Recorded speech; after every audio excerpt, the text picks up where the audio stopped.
Dog on TSN 1050.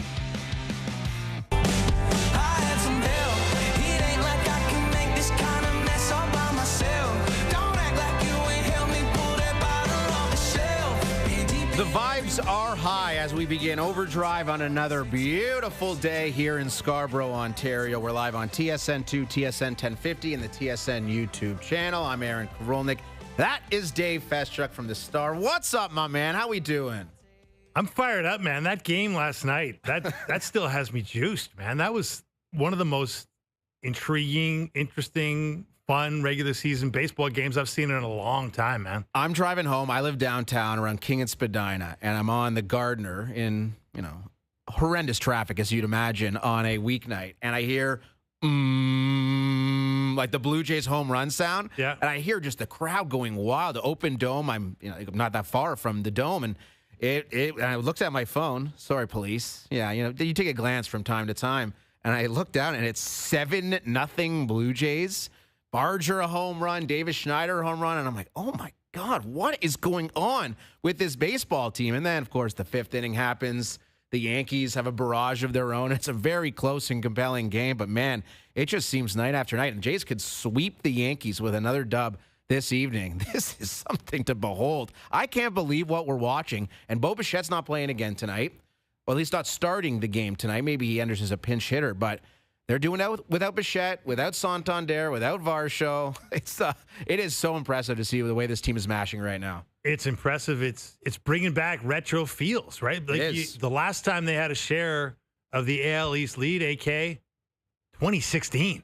September 6th, 2016. Think That was a about that. long time ago. Very long time ago. And they could take sole possession with a win tonight. How about that? Yeah, and that really wouldn't surprise me, the way that things are going for the Jays. And I will concede, when Judge hit that gargantuan home run off Jimmy Garcia, number one, I'm thinking, why are you pitching to Aaron Judge? He could have easily had another home run in the sixth inning. Like, look at this home run up on TSN. That was a missile. It may have left the Rogers Center if that wasn't there in the 200 level, but just a rocket. I think 441 feet. He hits that ball so hard and almost had one earlier. But yeah, hit another one off the top of the wall. Probably don't pitch to that guy tonight. And John Schneider has done a very good job historically of pitching around Aaron Judge.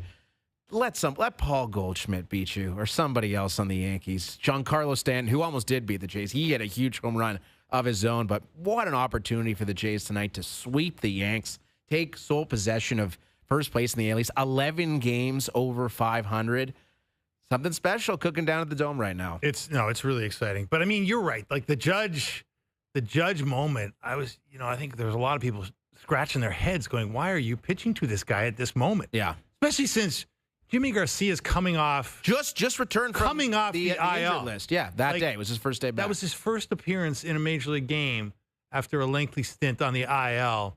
And he's in a high leverage situation suddenly against the best hitter on the planet. Maybe don't put him in that spot at that moment. He always seems to come up big against the Toronto Blue Jays, and that's a guy I'd be looking to avoid at all costs tonight. I'm certain the Blue Jays will maybe tinker with their approach when it comes to Aaron Judge, because he almost cost him a win last night. It did appear that it was going to happen, but the Blue Jays were able to rally in the late innings and hold on with Jeff Hoffman shutting down things in his end as far as being a closer goes. So it's been an unbelievable run here for the Toronto Blue Jays. And there's a lot of buzz in this city, and it's taken a long time for this team to kind of regain the excitement amongst the casual Blue Jays fan, who I think kind of has been on the sidelines now for a while. And yes, they've made the playoffs, wild card, and they haven't won any games in those playoffs, but I do feel the vibes are really, really high right now with this baseball club, and they're going to get huge crowds again tonight. They had another big crowd last night, I think 31,000, not a sellout, but following Canada Day in the middle of the week. That's probably to be expected. The Yankees in town, and you can't even imagine kind of the highs and lows yesterday if you're a Yankee fan at that game, right? And there's a lot of them, right, coming from New York. Yeah. You're down 7-0 after the first inning. You're down 5-0 before you even record an out. Yes. The Yankees. And then it's eventually 8-0, and then they score 6 in the fifth, and you're like, oh my God, they're coming back. And then Judge does what he does, and eventually the Jays take the lead. Like, true whirlwind of a game. And kind of back-to-back nights, too. You had the Springer game on Canada Day, and It's been a lot of fun to watch. I can't wait to sit down and take it all in again. Well, we were talking to Keegan Matheson before the game last night on this show, and we were talking about how the Blue Jays are finally, after a long period of playing kind of run prevention, small ball, they kind of got everybody upset at them for having really a weak offense, a really kind of nothing offense and not a particularly great defense either at times. Now they're playing AL East ball, or what you think of as AL East, big boy, big bat ball, right? It's not this dollar store bat stuff we used to talk about with this team. And I read Keegan's column from the game last night, and that's kind of the point he made after watching that game. Like, it's a slugfest. It's a heavyweight slugfest. And isn't that what the AL East is supposed to be? Well, it's interesting because I was looking at some stats earlier. The Blue Jays strike out less than any other team in Major League Baseball. They have the fewest strikeouts, which is a great thing. You put the ball in play, there's generally a much better chance of recording hits and runs than if you strike out. That's pretty obvious. And defensively, they're excellent.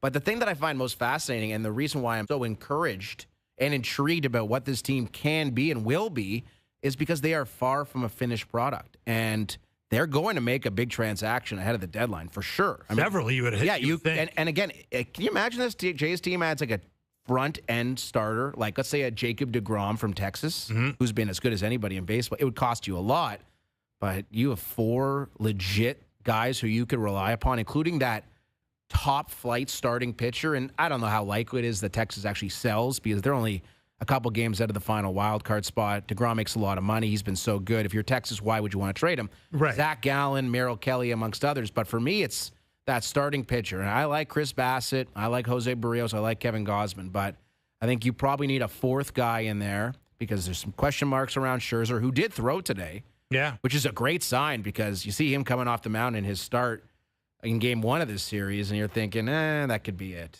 You almost feel like it could be it every single time. He's shaking his hand, and you're thinking, who knows what's going to happen with this guy. Well, the understanding that I think a lot of people have come to is that the thumb's going to be there. He's going to have that aggravated. It's never going to be perfect. It's not going to be perfect. So he's going to have that sort of the thing that goes up the arm and emanates from the thumb that's bothered him for quite a long time, and he's just got to deal with it, right? And it's just a matter of how long can he tolerate it, how long can he go in any given game, and then how he recovers after the game. But so I think that's going to be there. But you're right. Like, it's the old Pat Gillick saying you can never have too much pitching, which has served the Blue Jays well in better times. And I'm with you. Like, you're going to have to add to this rotation because you're getting a little bit lucky with the Lauers of the world, dragging you through tough times. And you can't rely on that. You can be thankful for it, but you can't rely on it. But look, I mean, we talked to Keegan yesterday. I think, speaking of my pal Rich Griffin recently, like, you got to be aggressive at the deadline here. You've got less than a month until the July 31st deadline, and like the American League is wide open. Well, we're looking at the odds to win the AL East here on TSN2, provided by FanDuel. Yankees -150, Jays +240, the Rays +340. I mean, I get it. We've seen the Yankees in this small sample size, and it has not been overly impressive. Defensively, they're a disaster, the Yankees. Seemingly night after night, they have no idea what the hell they're doing. And going back to the 5th World Series game where they booted it around. Aaron Judge, of course. It's been really ugly for them, but that's a team that will be making moves. Like, it'll be I think the 3-horse race in the AL East, and I suppose Boston could work themselves back into it. I'm skeptical at this point. I mean, they're pretty far back at this point. I mean, it would be they have to get really hot really quickly. The Devers debacle is the Devers debacle, and you just don't come back from that very easily, do you? Toronto, New York, and Tampa have really good teams. And if you told me that any of those 3 won the AL East at this point, I would believe it. And it could be the team that takes the biggest swing ahead of the deadline that gets them over that hump. And it's not going to be Tampa, I can tell you that. They're not trading for anybody. They don't do that. They don't have any money. No. So the Jays have money, the Yankees have money, and you wonder what type of American League arms race we could be seeing. And Houston's a really good team. Detroit's a really good team. Now, you don't want to get ahead of yourself. There's still a lot of baseball to be played, but it's almost impossible not to be overly enthusiastic about this Blue Jays team, considering what could be ahead and the potential of a trade and those guys coming back. Like, imagine you get Santander back, which I don't know how likely it is. Like that, I mean, what can we expect from this guy for the rest of the season? I have no idea, and it doesn't sound like he's anywhere close to coming back. But if they were able to get him back and Varsho back in the lineup, Bichette's can't be far away. he was taking grounders yesterday, so he's got to be getting close to a return. Maybe they're just playing it safe, considering how hot this team has been, even in his absence. And Ernie Clement continues to do his thing, and Andres Jimenez is a big game yesterday. The infield, not much of a concern there, so let Bo get healthy. But it's something special right now. They've got a really fun product, and it's been a long, long time since we can say that. And Atkins, Shapiro, although I was thinking about this, like how much credit they deserve, which, of course, they deserve credit. This team's 10 games over 500. They talked about the internal development, internal progression. But, in fact, if this front office did nothing at free agency last year in the offseason, they'd be probably better off. Jimenez has been okay. He's had some big moments. Yeah. Santander, Scherzer have been essentially worthless to this baseball team so far, but that could change. But it is funny how the pieces that could make this Blue Jays team even more potent haven't really contributed at all from the offseason. But it doesn't really matter at this point because they're getting contributions from everybody up and down the lineup. Well, it doesn't matter, but it will matter, right? You can't expect this to just continue the way it is. You're going to need, more depth and more contributions from more places. Because look, they're having a magical run here. You look at it, and it really is like 32 games or 31 games. They're 21-10 in their last 31 games with a plus 32 differential. But for the season, they're like plus 5. Yeah, Michael Kay went on his show on ESPN and was talking about the Blue Jays, the run differential, and how it's not sustainable, yada, yada. Which may be true. The analytics which may be say true. that. But I think you could also look at it this way. The Blue Jays had a horrendous start where they couldn't do anything right. And in the last 30 games, which say 31 games, they've been as good as anybody in baseball. Yeah. So, what's more important, what happened in April or what's happening in June and July? I'd probably lean the latter. Yeah, look, recency bias is fun. Yes, and that's right. They're lighting it up right now, which is all that really matters to those of us who live in the moment, and we understand that. But look, this is an analytics sport. Of all the analytics sports where the analytics actually has some credibility, hockey maybe not. Basketball a little more so. Baseball is the home of analytics, right? It is. And the analytics guys will tell you that the run differential means something because it tells you, what kind of a team you are over the longer haul, right? Not over a month, not over 31 games, about the longer haul. And they, you think back to when Alex Anthopoulos made the big move 10 years ago. It was based on the fact that the team was 500, but the run differential suggested they were better than. Yes, it was run differential amongst other. Statistics. But it's the base statistic, right? It's the simplest statistic that kind of says we're probably better than our record says we are. Yeah. This, the Blue Jays run differential right now says they're probably a little worse than the record says they are right now, but doesn't matter. Your record is what it is. But the point that Michael Kay would make, I think the point that anybody that watches this team would make is, yeah, it's going well right now, but we also know how poorly it can go, how these bats can go quiet. This pitching staff can be stretched.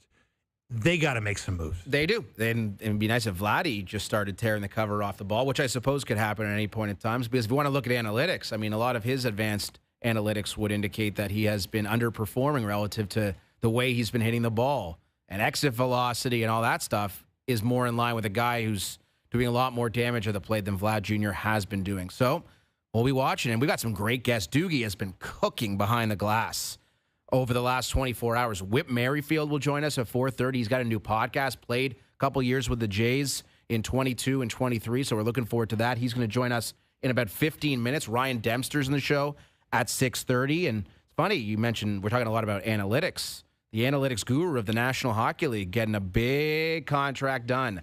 The final key cog of free agency is off the board. Nick Ehlers to the Carolina Hurricanes on a deal that really did surprise me. 6 years, $8.5 million. And all the reports were that Carolina and Washington and maybe the Leafs, maybe the Tampa Bay Lightning, maybe the Rangers were all vying for the services of Nick Ehlers. And he settles for a deal that I think is a little bit on the low end relative to what we were expecting. Yeah. Someone of his ilk to sign as really the only marquee winger who's available.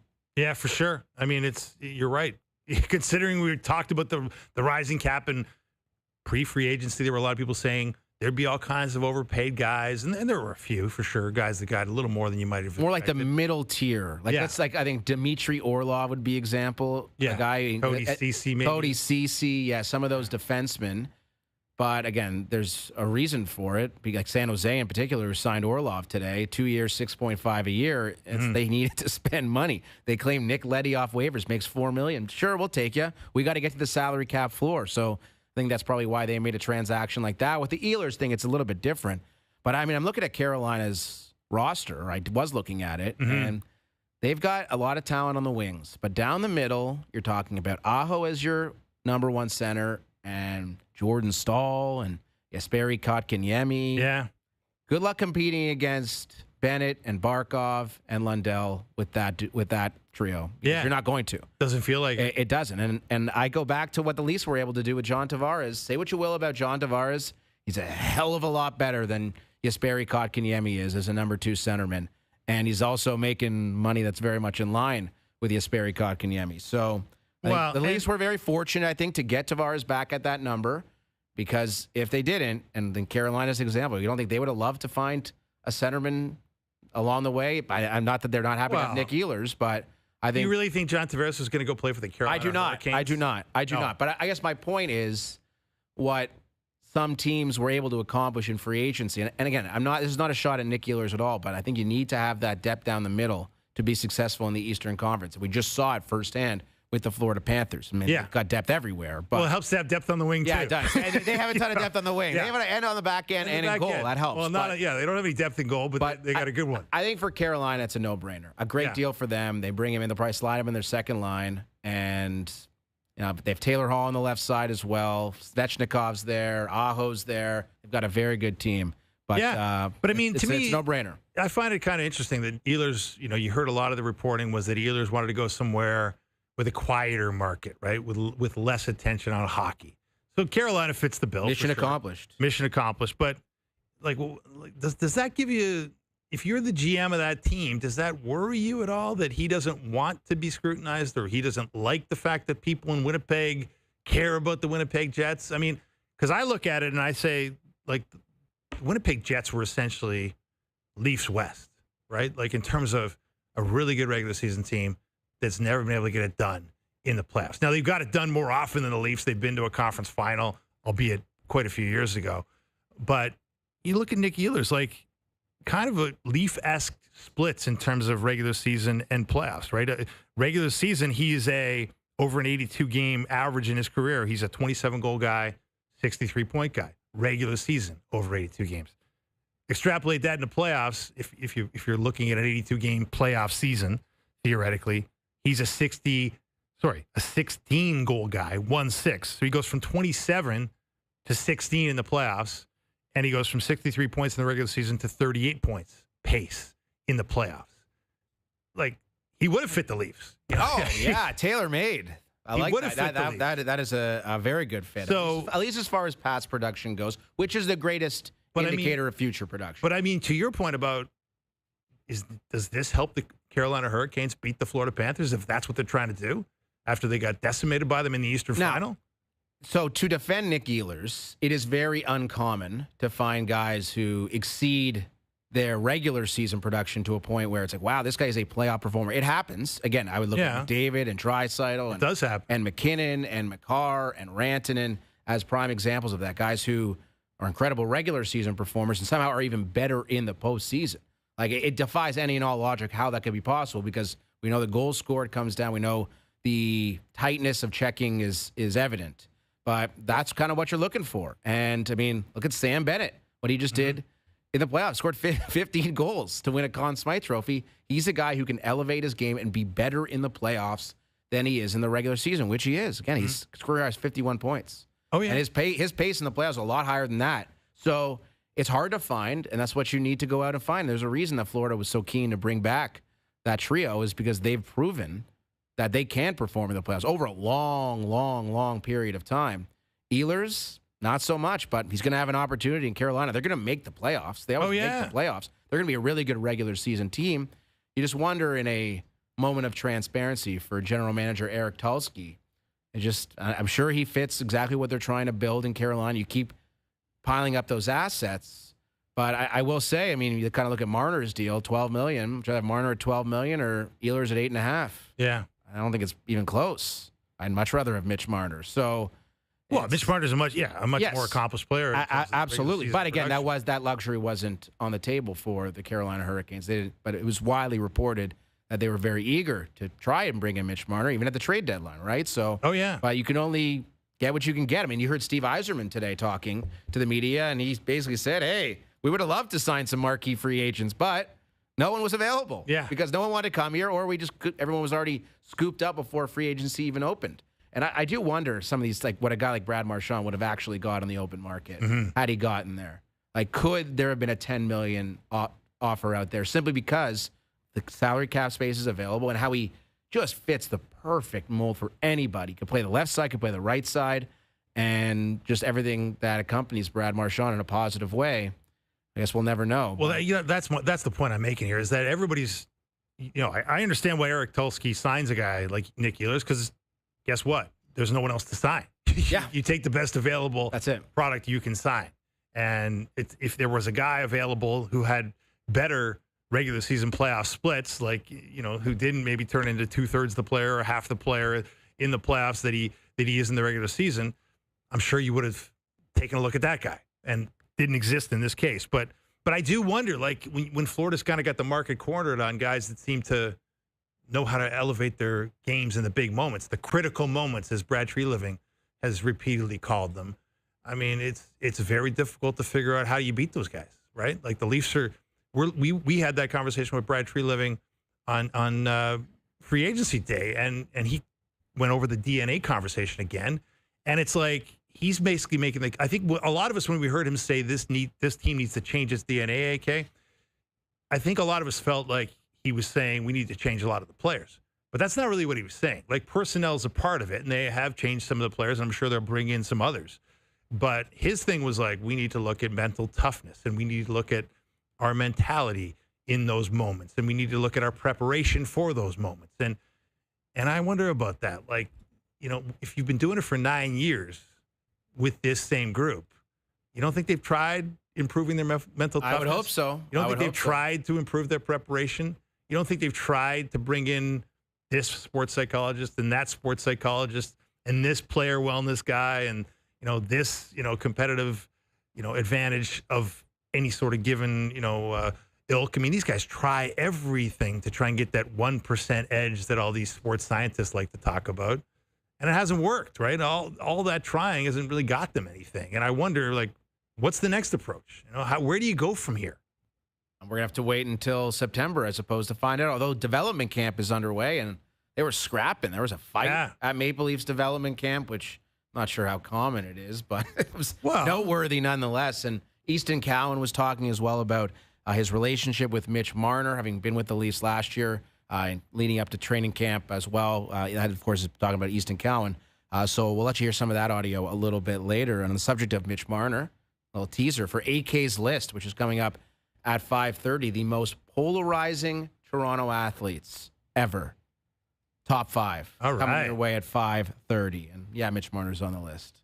You probably guess a couple of the names. I tried to be a little bit creative with the list. Which even you, Dave, don't know what the list entails. But you will at 5:30. Whit Merrifield will join us in less than 10 minutes. We're looking forward to catching up with him ahead of Jays and the Yanks. The final game down from the Dome. 7:07 first pitch. It's Korolnik, it's Festchuk, it's OverDrive, it's Thursday, and it's TSN.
back to Overdrive with Hayes, Noodles, and the O-Dog.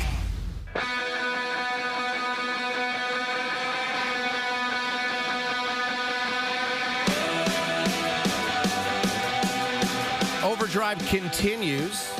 Korolnik and Feschuk until 7 o'clock. Jays-Yankees game number 4 tonight. Where do you think Yankees fans rank amongst the most despised fans for Toronto sports fans? Yeah. Got to be pretty close to the top, no? Oh, yeah. Like, in terms of being insufferable. Yeah, like the Yankees fans who are down in the Dome. Like, I was walking around last night after the game, and you see the Yankees fans and the pinstripes and the jerseys, and you're like, oh, get out of here. Yeah. Like, now in hockey, you'd have, I guess if you're a Leaf fan, you'd have certainly Senators fans, Habs fans. Bruins fans are really obnoxious. Fans. Oh, really yeah, maybe obnoxious. Bruins fans are number one. But Yankees are close. Yankees fans are close. Well, they walk around like they own the place. They walk around in their pinstripes and their Yankee caps, and they act like they are kind of entitled, right? They're the evil empire.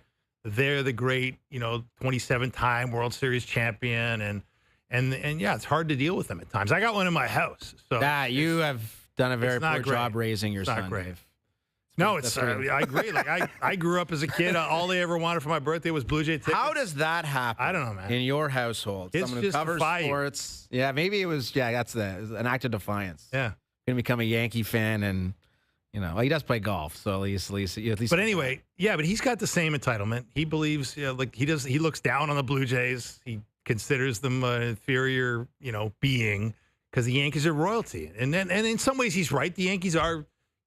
Not in this series. Yeah, but they were storied in the 1920s. Yeah, the 20s Yankees. Yeah, Murderers Row and all that, and Babe Ruth and Lou Gehrig and Mickey Mantle. But this ain't that time anymore.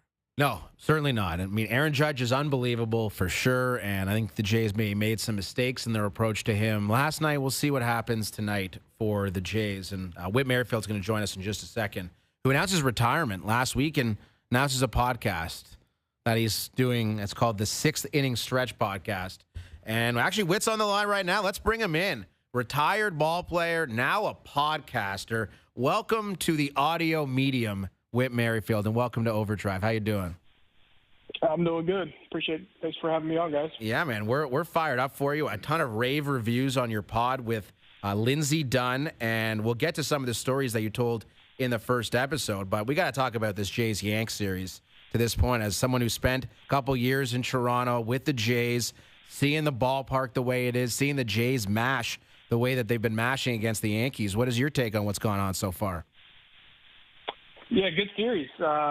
Really good series. Kind of heading into the All-Star break against a team that had seemed like a comfortable lead in the East for majority of the year, and as the Jays have played hot, it's slowly the lead has shrunk, and big series early in the season when the Yankees come to town, and even though it's first, second, 3rd of July, that's when you're chasing a team like that, for them to come into town, big series, Canada Day, big crowd, to be able to go and win the first 3 games of the series is huge for the morale of the team, not only the team, but for the morale of the fan base and the city. And then, tonight, hope to cap a rare 4-game sweep, and that'd be, be a huge win. But you look at the series as a whole as a victory, and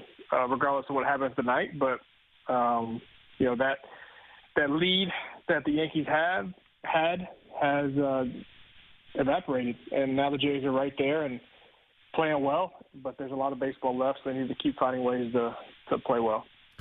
There's a lot of debate last night, and I guess it's not particularly heated debate because the Blue Jays won the game, but they've got the big lead, and the lead starts being frittered away, and then they got Aaron Judge comes up in a situation with a man on, down 2 runs, and John Schneider makes the decision to pitch to a guy who has established himself as the best hitter in baseball by a lot of different measures. When you're on a team, like, are you hoping your manager walks the guy in that situation, or do you want the showdown, take him on and see where the chips fall?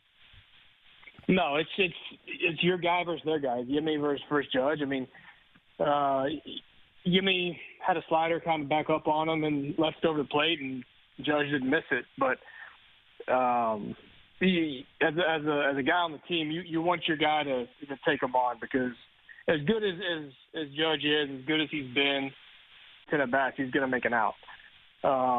So you want your manager to show confidence in your guy to go in and get that out.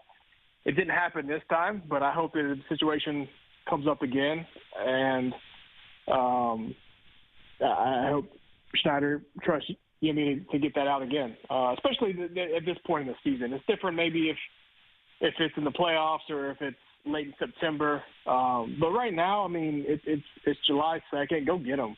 Have your guy go trust your guy to go get the best player in the league out. And again, it didn't work out, but I think that if they walk Judge and then the next guy hits a double on the gap or a homer, it's a whole different feel in that dugout. So I'm happy that he let him pitch to him. Whit Merrifield is our guest, recently retired ball player, now podcaster. You can check out the 6th Inning Stretch podcast with Whit and Lindsey Dunn. As far as Davis Schneider, I think you could argue was the star of yesterday's game with the 2 home runs. You were with the Jays. You played with Babe Schneider, as he was called in the early days of his Blue Jays tenure.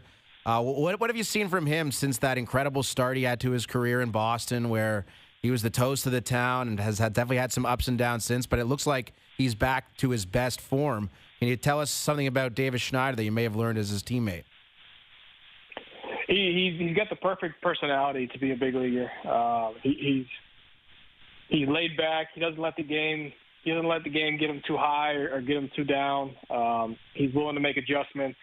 And that's really what's happened is you come into this league, and I don't care who you are. If you come into this league and you're hot, that's great. You know, you're kind of establishing yourself that you can play, but then the league is going to not figure you out, but adjust to you and start understanding a little bit of your weaknesses and how to get to you, get you out, and you got to in turn make that adjustment back. And that's what having longevity in that league is all about, and it's constantly adjusting, constantly learning, and Schneider definitely has that type of mentality to do. And you know, it's when you're not a Bo Bichette or a Vladdy coming up, and you have this big aura prospect status around your name.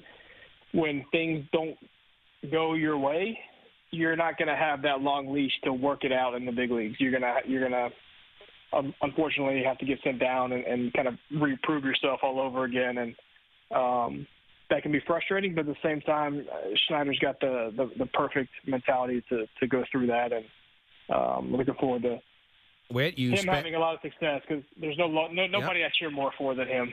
Oh, for sure. Whit Merrifield is with us. Spent 9 seasons in Major League Baseball, Kansas City, Toronto, Philly, and the Atlanta Braves, and of course, host of a brand new podcast as well. So, as far as what this Blue Jays team is, and the expectations weren't overly high heading into the season, but that, of course, has changed considering what we've seen of late.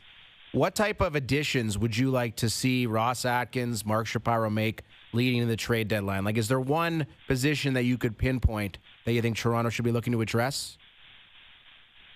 I think you got to make smart additions. I think it's easy to sit back and just start trying to add and on paper think about making your team better. But the team's got a great thing going right now. They're playing well, but they're also you can tell they're enjoying playing with each other. You can tell the team gets along and having a good time together, and that's what carries you through 162 and what keeps the bad streaks short and helps extend the stretches when you're playing really well is when guys really get along and gel together. So I'd be careful. I really would be careful with who I went out and got. Maybe a bullpen piece or two would be where my focus would be as a GM, depending on what Max's situation is. You're possibly going to get a starter, but I don't know. I've never been a huge component. I mean, again, there's a fine line to walk because you want to show your team that you're willing to do things to improve and win now, but you don't want to overdo it and take out a guy like Ernie Clement or David Schneider that are really pivotal points in that lineup. So I don't really know the right answer to that because I'm not there for the day-to-day, but I would just advise that just be kind of careful with what you go and do and what you go and get to not upset what they got going on right now. You were with the Blue Jays for a couple of years, and on the first edition of your podcast, you told a story about Yusei Kikuchi that has picked up a lot of steam on social media and elsewhere. Would you mind retelling the story for our audience, Whit, because it's a hilarious tale? Yeah, I mean, so just to kind of give you a summary of it, I go into more detail on the podcast, but it's Kikuchi got into meditation, and he was a big meditator, and I really think that was beneficial or has been beneficial for his career, helped turn his career around. But we were in Kansas City, and he was in his room, which happened to be right above my room in the hotel. And he went to take a bath the night before he was going to pitch and turned the bath on. Got in his bed or went over to meditate while the bath was filling up, fell asleep while he was meditating, and ended up flooding his room, which in turn trickled down and flooded my room. Oof. And I didn't know what was going on, so I called the front desk. They went and checked it out. As the guy banged on Kikuchi's door, he kind of panicked and realized what was happening. While he was still half asleep, he ran to go turn the tub off, tripped and fell, and fortunately didn't hurt himself, but tripped and fell in the tub and finally got the water off. And it was a funny deal listening to the hotel staff come and try to explain to me what he just witnessed from Kikuchi's room, and then me asking Kikuchi the next day what had happened. And he's one of a kind and one of my favorite teammates I've ever played with. It's a great story, Whit, and you tell a lot of great stories from your Major League career on the podcast. The other one that I really enjoyed was the one about, speaking of Aaron Judge, who hit that missile into the second deck last night. He tied Roger Maris in Toronto a few years back when he was chasing that American League home run record, and the ball went into the Blue Jays bullpen, and I guess you had some strong feelings about what should have happened after that. Could you fill us in? Yeah, well, we had talked about it going into that game because it was that series, because it was such a historic thing that has been since Roger Maris that someone had even gotten close to that number. So we knew how valuable, we had heard how valuable that ball was going to be, and so we as position players would poke fun with the bullpen because the bullpen is in left center field, so it's very accessible for a right-handed hitter, and Judge is righty. So we were saying, hey, he gets the ball into the bullpen. What are we going to do? What are you guys going to do? And they were all excited, kind of if it did happen, as to what they could get, what they were going to ask for, and they were talking a big game. And then, lo and behold, Tim Mayza gets up the homer, and it goes right into the bullpen, and these guys got it. And the Yankees personnel comes over, says, hey, can we have the ball? They give it to him, and the guy says, whatever you guys want, just let us know. And so after the game, we were like, what'd you guys get? You guys had to get something good, right? You had to get some sort of custom engraved Rolex, or you guys put off some sort of great request that one of the wealthiest franchises in all of sports in the world is gonna buy for you, right? And they ended up just getting an Aaron Judge signed jersey that they could have went and got on Fanatics or eBay or something. Come on, that is sad. We gave them a bunch of crap for that because they didn't want to overstep their bounds and whatever. But yeah, it was that was a good riffing we gave them. Yeah, now I want the sweep more than ever. I mean, you got to see a Blue Jays win. We need to see the Yankees crumble after a story like that. That is totally unacceptable. Whit, congratulations on retirement. Congratulations on the podcast. You were a natural. It should be a huge success. We can't thank you enough for taking the time this afternoon. Thanks for having me, guys. Appreciate it. All right, that's Whit Merrifield. Yeah, that's a tough one. You have such high expectations. And an Aaron Judge signed jersey, which is not nothing. Not nothing. But it's not that. I mean, well, if you had to buy one of those on the internet, what's that, $500 maybe? Yeah. And this is the Yankees. That ball was worth thousands. Many thousands, Yeah. tens of thousands, maybe hundreds of thousands. And you get a Judge signed jersey. Yeah. I think Whit made a good point there. Yeah. Those guys probably should have held out for something a little better.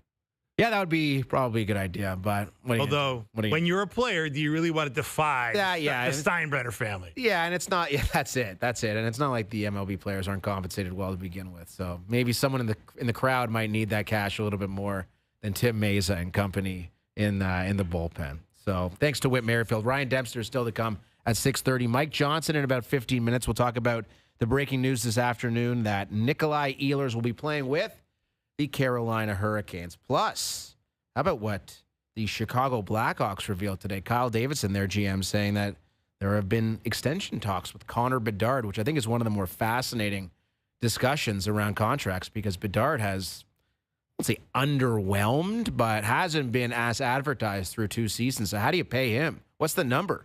I have no idea. That could be 8, could be 10, could be 12 a year. I have no idea. I don't know. So we'll get into that with MJ when he joins us. It's Hour 1 of OverDrive on TSN 2, TSN 1050, and on TSN's YouTube channel.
So it is July the 3rd, big day in the United States tomorrow, July the 4th, and big holiday, and also the Nathan's famous hot dog eating contest goes down tomorrow, where Joey Chestnut is back.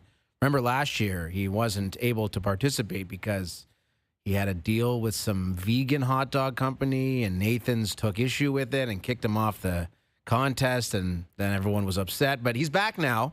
He's looking for his 17th mustard belt, Dave. Number 17. Do you consider Joey Chestnut to be an athlete?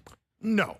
But I would say this, AK, if the competitive eating world can solve its divisive politics, why can't golf? Yeah, the LIV Tour and the PGA Tour. I mean, Joey Chestnut essentially was kind of a LIV Tour guy for a year, and then Impossible Foods was the LIV of eating. Right, and now he's back at the big show. Yeah, he is. And the competitive eating world can, sleep soundly now. Minus 1,800 to reclaim his title at FanDuel. So if you want to bet on Joey Chestnut, you won't be making a lot of money, but he's probably going to win. He is the goat of bloat, as they call him. He is an unbelievable eater. He has won this 16 times, every year from 16 to 23. And I do wonder, is there an AHL of eating? Are they top prospects? Oh yeah, there's guys, county fairs. There's what type of circuit do you think is going on in the States and some of those southern markets where just behemoths are hammering dogs in an effort to become the next Joey Chestnut? They're working their way up through the pie eating contests and the chicken wing eating contests, and Americans love nothing more than to fill their faces, and Joey Chestnut is the king of it. And there's a lot of guys aspiring to take that crown, AK, I'll tell you that right now. There are. You can watch the hot dog eating contest live from Coney Island at noon on TSN+. So as much as I love supporting this company, I'm not sure the Joey Chestnut muckathon is something that I'm interested in. Can't watch it. It is truly repulsive. Let me know the number. I mean, I'm interested. Yeah, in the he number. had 76 a couple of years ago. In 2021, that's the world record. In 10 minutes, 76 doggers. He hit 62 in 2023. So maybe he's slowing down in his later years. He's 41 years old now. Maybe Joey has passed his prime. Let's hope he's slowing down. I think he should slow down. Yeah. But the paycheck is Joey Chestnut really rich? You think he's got a ton of cash? I mean, I'm sure he's doing pretty well for himself. Because you see him pop up. It's like Rhode Island, pie eating contest. Oh, there's Joey Chestnut. Big name. How much does he get paid? What's an appearance fee for Joey Chestnut? $20,000? I mean, I don't know that number off the top of my head. Dave, you're a journalist. You need to probably find out. This sounds like a story. You travel with Joey Chestnut and find the details behind the scenes as what's going on. Look, it's probably out there. When you're the biggest name in anything, right? When you're the biggest name, you're going to get paid. That's just how it works. You're not going to get paid, NBA money. No, he's not getting the Jakob Poeltl deal. You're not going to get paid NHL money, but you're going to get paid competitive eating money. It's there's a lot of money being made, and they don't hold the hot dog eating contest not to get paid. It's such a fascinating thing. I don't know why I am so fascinated by the hot dog eating contest. I like that on TSN2, Joe from the Bridge. Is Joey Chestnut an athlete? I think you can make a case he is. Okay. So here would be my case. Number one, it's competition. You are competing against somebody. And number two, it is a physical endeavor. Yeah. Think about what he puts his body through, not only in the midst of competition, but also to prepare. He's eating a lot to get your stomach ready. Yeah. What's it called? Professional eating? Whatever the term would be. Is that more of a sport than billiards? How would you compare the two? I mean, look, no disrespect to billiards players or darts. Darts is on TSN all the time. Look, darts it's a game though. It's a game, I don't maybe know not a sport. If stuffing your face is really a game. But he is the best at it. Yeah, he's really good at it. He's the Gretzky of eating. Look, for sure. I respect the man. I mean, I respect anybody that competes in anything that they care about. I mean, good for them for trying. But I mean, I remember I wrote about this many years ago when competitive eating first started to make waves and they started to make it into a big thing and put it on TV and stuff. And the thing that really made me have a hard time really, sort of loving the sport, let's say, was that somebody explained it to me that really knew the game and was one of the competitors. And he said, basically, you have to understand, Dave, competitive eating is essentially competitive vomiting. Because what goes in does not stay in. Must come out. It does not stay in. You do not digest that food. When you put it that way, you don't see that part of it. Yeah. Although That's you what actually do. see. I don't know if you see it or not. If you've watched, I mean, it can happen in the midst of there's the some competition. involuntary reflex. It is such a messed life that these guys live. Oh, man. It can't be good for you. No. Right? It can't be good for you. Imagine a physician trying to break down. You remember the Super Size Me movie. Yes. And like you want to watch something like a body deteriorate. And Joey Chestnut's doing work for a long time when it comes to some of that things. I think he has the world record for cotton candy as well. Oh, yeah. Which He doesn't may be the most destructive thing of all. I mean, I don't know how much cotton candy one person can consume in 10 minutes, but it's probably a lot. Probably an awful lot. Yeah, we need something in Canada that's equivalent to it, but we know that's not how we operate here. Yeah, it's not how we operate. Would it be like a poutine, a poutino? Oh, I guarantee you, Joey Chestnut has already eaten crushed the most poutine. Yeah, he's done it all. Problem with poutine is it all. Too hot, right? Like how you got to eat cold poutine. Yeah, I guess you melt the cheese and then you let it chill. Yeah, and then you eat pounds of it. It's repulsive and revolting, and yet it's on TSN Plus at noon tomorrow. Looking forward to that. Nice holiday in the States tomorrow. We'll be working, though. You'll be here on OverDrive. I'll be here. I'll be back on First Stop. Mike Johnson, even though it's cottage season for MJ, he's going to join us on the other side. We're looking forward to that to kick off hour 2. Plus AK's list, the most polarizing athletes in Toronto sports history. All that to come here on OverDrive.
Stunning shores, mighty lengths, and elements that can never be tamed. This is golf the way it was meant to be played. This is The Open on TSN and TSN Plus. Lions, Owls, the CFL on TSN and CTV. This is OverDrive with Hayes, Noodles, and the O-Dog on TSN 1050.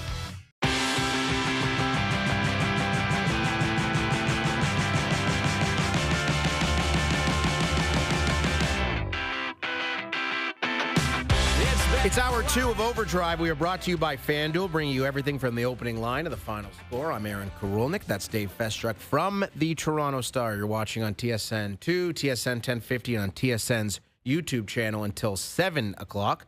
We'll have Mike Johnson join us in about 5 minutes. Big news in the NHL. The Nick Ehlers sweepstakes, Dave, are over. He signs with Carolina a 6-year deal worth $8.5 million. So we'll get MJ's thoughts on that. And we got to ask MJ about what Connor Bedard could be looking for in his next deal, because Chicago Blackhawks GM Kyle Davidson came out and said there are extension talks. And Bedard's been in the mid-60s with regards to his point production. I think a lot of people thought he would come in and just tear up the NHL, which has not been the case at all in Chicago. Well, what would you be comfortable with if you were Chicago for Bedard? I mean, it's such a tough negotiation because you're right. Like, he hasn't overwhelmed anybody. 61 points in his rookie year, 22 goals, 23 goals and 67 points last year. Those aren't the numbers we expected from the kid that dominated the World Juniors and was the consensus #1 pick, right? And on the other hand, if you're kind of making the case for why those numbers are the way they are, he's been playing on a terrible team with not particularly, eye-popping teammates. And so maybe it's to be expected that the numbers have been off the charts because he just hasn't been in the environment that would breed those types of numbers that maybe we would expect. So we'll get to that with MJ when he joins us coming up here in a moment. But we finally heard Masai Ujiri speak to the media nearly a week after being relieved of his duties as vice chairman and president of the Toronto Raptors. And he was on Good Morning America talking about Giants of Africa, a charity that he is extremely passionate about. Everybody in Toronto knows how passionate Masai is for the Giants of Africa, and he's the founder, and he does a ton of incredible things for that organization. And he was asked at the end of the interview about his time in Toronto, and here's how he answered it. It's been 12 incredible years with the Toronto Raptors, and I'm so grateful and thankful for the opportunity. Fans, my family, colleagues, coaches, players, the owners, everybody they've been incredible to me. And Toronto, I love you, Toronto. I love you, Toronto. And it's a great journey in my life, and it's time, and great things come to an end. Yeah. Very diplomatic was Masai Ujiri. And I wouldn't expect him to come out and just start tearing people apart. I don't think he was happy about being relieved of his duties in Toronto. Obviously, no one is when it ends. But I think when you're a guy like Masai who has, I'm sure, something lined up in the not-too-distant future, and there's speculation about Atlanta perhaps being a destination. Also, they have 2 new NBA teams coming into the league in the next couple of years. So Masai could very well wait to run one of those. But were you surprised at all the way that Masai answered the question, or is that pretty much par for the course? Well, I mean, I'm a little bit surprised by the venue. I mean, kind of big timing Toronto a little bit by going on Good Morning America. A sit down with the Toronto Star columnist would have been a good idea. I mean, hey, I was. Were you trying to make that happen? I was hoping, but and we also did hear, if I'm not mistaken, AK, from the CEO of Maple Leaf Sports Entertainment, Keith Belly, that Masai was going to be speaking. That's what Keith inferred in his. Was that him speaking? Is that what he was talking about? Wow.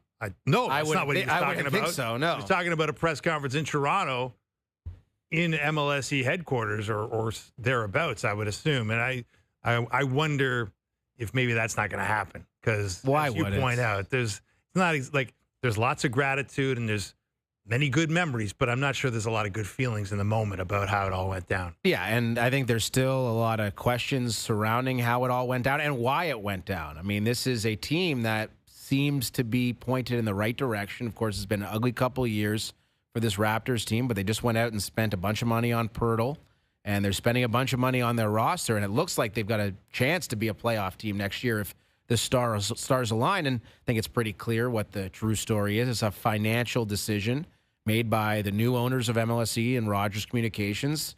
They don't want to pay Masai Ujiri, who's making, I would imagine, as much money, if not more, than any other executive in the NBA, right? Yeah, he's for sure by a lot of measures the highest paid executive. I mean, you can count Greg Popovich as an executive because he's a coach, and well, before he retired from coaching, he was a coach and an executive, kind of in the same title. But yeah, he's right up there in the upper echelon, obviously, and deservedly so. I mean, he brought an NBA championship to Toronto and was rewarded handsomely for that. And it's been an ugly couple years for the Raptors. I don't know how much of the shine has worn off on Masai Ujiri. I wouldn't think much. I would think he'd be highly sought after by other organizations around the NBA. But I guess MLSE, Keith Pelly didn't see it the same way, and they're looking for a new president. And we'll have to wait and find out who that is. And we know they have a search group, but CAA Executive Search. CAA Executive Search is looking for a new president for the Raptors, and I don't know who it'll be, but I mean, they've made their big offseason moves, I would think, unless there's some kind of trade that's going on. They got re-signing Pirtle was the move that they made, and I don't really know what else they could be doing, but I'm sure they're exploring any and all options when it comes to improving their roster. They already have. Yeah, well, CAA runs the Knicks, essentially, and it took them a long and winding road to find a new coach. So let's hope the MLSE Raptors president search goes a little better for CAA. I would look at Mike Johnson personally as a strong candidate for the Raptors presidency, but that would mean we would lose him here at TSN, so I do not support that. Mike Johnson is on the line, the Maple Toyota hotline. I would guess from the dock up in Muskoka. MJ, how we doing? I am well. Listen, for you, AK, I would be the president and continue to do my hits with you every week. Really? So that's what I'm willing to do, put my hat in the ring for the Raptors presidency. We can make it happen. I have great vision for how they should play the basketball club. Yes, I wouldn't doubt that for a second. What did your vision tell you, Mike, about Nick Ehlers? Did you see him landing in Carolina and for the money he ultimately received, which is a 6-year deal, $8.5 million a season? That announced about an hour ago. So it seemed like all signs pointed to him going to Carolina. That's what the chatter was on July 1. It seemed like he wanted to play for a good team. Check. Seemed like he wanted to get a good contract. Check. And he wanted to play in a place that was pretty low profile away from the rink.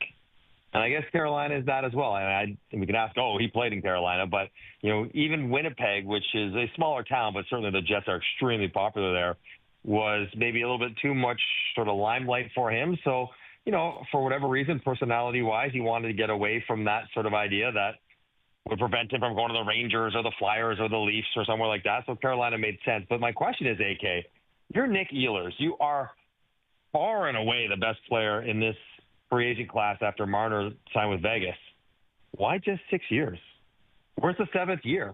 I guess that part, maybe he doesn't care. Maybe he wants flexibility.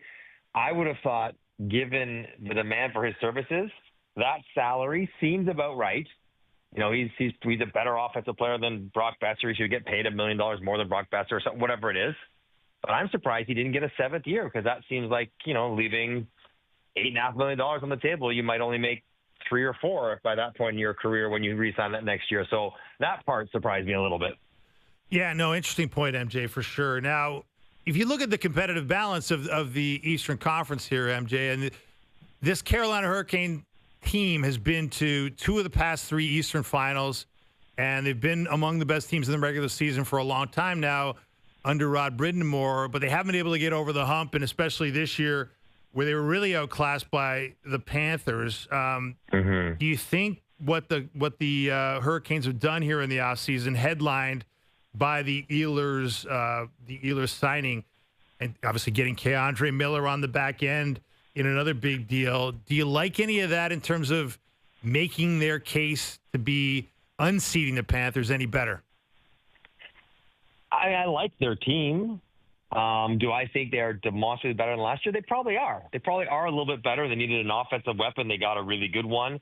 And Last year, Brent Burns wasn't quite the same player he's been in the past, and Orlov also on the back end. So maybe Keandre Miller replacing some version of those guys makes them a bit better. I don't think, Fest, that they are in Florida's league right now just yet, if you had to handicap it. But if you had to look at the Metro right now today and guarantee that one team would make the playoffs from that group, you'd pick Carolina. For sure. You know, like you 100%. The Devils will probably be pretty good, you'd think, and Washington. Will they have quite the same year? Probably not. The one team you will say confidently in the regular season is likely to get home ice, likely to probably even win the division, is Carolina.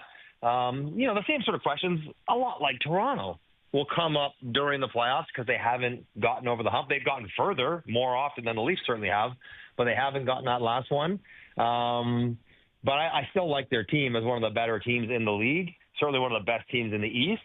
And, if they run into Florida in the third round, I would pick Florida to win if Florida was healthy, but that's probably the case for every team in the Eastern Conference. Mike Johnson, our guest here in Hour 2 of OverDrive. The Chicago Blackhawks have opened extension talks with Connor Bedard per general manager Kyle Davidson. And Feshuk and I were trying to figure out what that deal is going to look like. He's 19 years old, had 2 60-plus point seasons. How do you come to a number if you're Bedard's agent and Kyle Davidson, Mike? So I guess what Davidson is saying is like, listen, we obviously want to extend him for as long as possible. We're going to pitch you on 8 years, which you probably won't be able to get after next summer because of the new CBA kicking in. So we'll get to that 8th year. And Davidson quietly would be saying, well, maybe we'll buy some years coming off good seasons, but not great, not for the club, and not necessarily even for Connor Bedard, where he wasn't, as dominant in year 2 as maybe people thought he might be. So if you can get him on a deal that becomes a pretty good value deal in short order, if he hits his potential and if he hits his ceiling, which, is 40 goals and 90 or 100 points. If he does that, then all of a sudden, if you got him at $8 or $9 million, that's the steal with the cap going where it is. If you're Bedard's agent, this is the problem, AK. I got 2 issues. One, I know that as well, that my guy, under a different circumstance, could get way more points and look way better than he has. So I don't want to give him too much of a discount. I want him to get paid like a top offensive player, even if he hasn't produced it like one yet. And the other thing is, well, yes, 8 years is amazing. And me personally, I'm not one to ever scoff at somebody saying, I'll take the $80 million. Does he want to commit added potential UFA years to Chicago? That team feels like they're not very good still, right? Like, it feels like they're just, they're not going to be very good. They're just going to hope that all their draft picks and their prospects maybe just turn into star players at the same time. But they haven't really taken strides, I don't think, to get significantly better than even they were last year. So can you get him to commit? If I'm Bedard's agent, I'd have to have a conversation with Connor Bedard about, do you want to lock yourself in until you're 28, 29 years old with Chicago, or do you want to wait till you're 25, see where they're at, see where you're at? You're still going to be a great player and get lots of money, but maybe you want to get it somewhere else. That's the issue for me. If Chicago can get him for 8 years, that would be a coup for the Blackhawks. Yeah, I don't know how, if I'm Bedard, there's no way I'm going 8 years. After this, I can't think so, right? There's just no way. And I'm not even sure I would negotiate anything this summer either. I mean, there's no rush. You don't have to do it this summer. Yeah, but AK, look at their team. If you're Bedard, if you're being honest, okay, you're going to get better. You look at that team. They didn't do anything in the offseason, nothing. Right. Is the infrastructure going to be so much stronger that I'll look better? I won't be minus 35. I'll have a ton of support. We'll have the puck a lot. Do you anticipate a 90-point season for him? Not because he can't do it, but maybe because the team around him isn't putting him in the right spots to be able to do it. So whether you wait it now or next year, I'm looking at the team saying, I don't see a big coming up 12 months from now. So whatever they think of you and your potential now, they'll think of it again. And in fact, if you do a third year, let's say to the two of you, Bedard goes for 33 goals and gets 74 points next year. Would you be super impressed by that, by Connor Bedard, or would you be it's not bad, but it's not what we think he can do? So right. So you kind of would be underwhelmed by that. So where's the impetus for him to not do it now, to whatever the extension might be, whether it's 3 years, 4 years, 2 years, whatever it is? Because I don't see it him blowing the roof off it next year, largely because the team, once again, will not be that competitive. MJ, been a couple days now since Mitch Marner lands in Vegas, and the Leafs are kind of left trying to fill the big hole on their wing. If the season had to start today, and you just looked at what they've done so far, getting back Nick Waugh in the deal with the Golden Knights, bringing in Matthias Michelli as a playmaking player, how would you feel about it? Like how much more does Tree Living have to do to make you feel at ease, or at least feel better about them being an equivalent and hopefully slightly better team going into next season? He's got to do a little bit more. Obviously, he's acknowledged that there is a top 6 forward missing, and for all the DNA discussion, there's been a massive removal, but there hasn't been a real injection of anything different than what was there previously, respectful to Michelli and Waugh. Like, they're not going to come in and shake up the room. We're doing it different here, boys. So, right. I think it was always going to be really tough to face what the Leafs were facing this summer, which was the departure of Marner, the contracts with Tavares and Nyes, and this desire to significantly alter the way the team looks and feels. To do all that in 6 weeks, 8 weeks, whatever it was, and they did a good job with the contracts. Marner left. They haven't necessarily filled his void, and they haven't necessarily changed the DNA. They will probably work through that through time. But I guess what you're hoping for is, one, good health from both goalies will help you. A second year under Craig Berube will help you.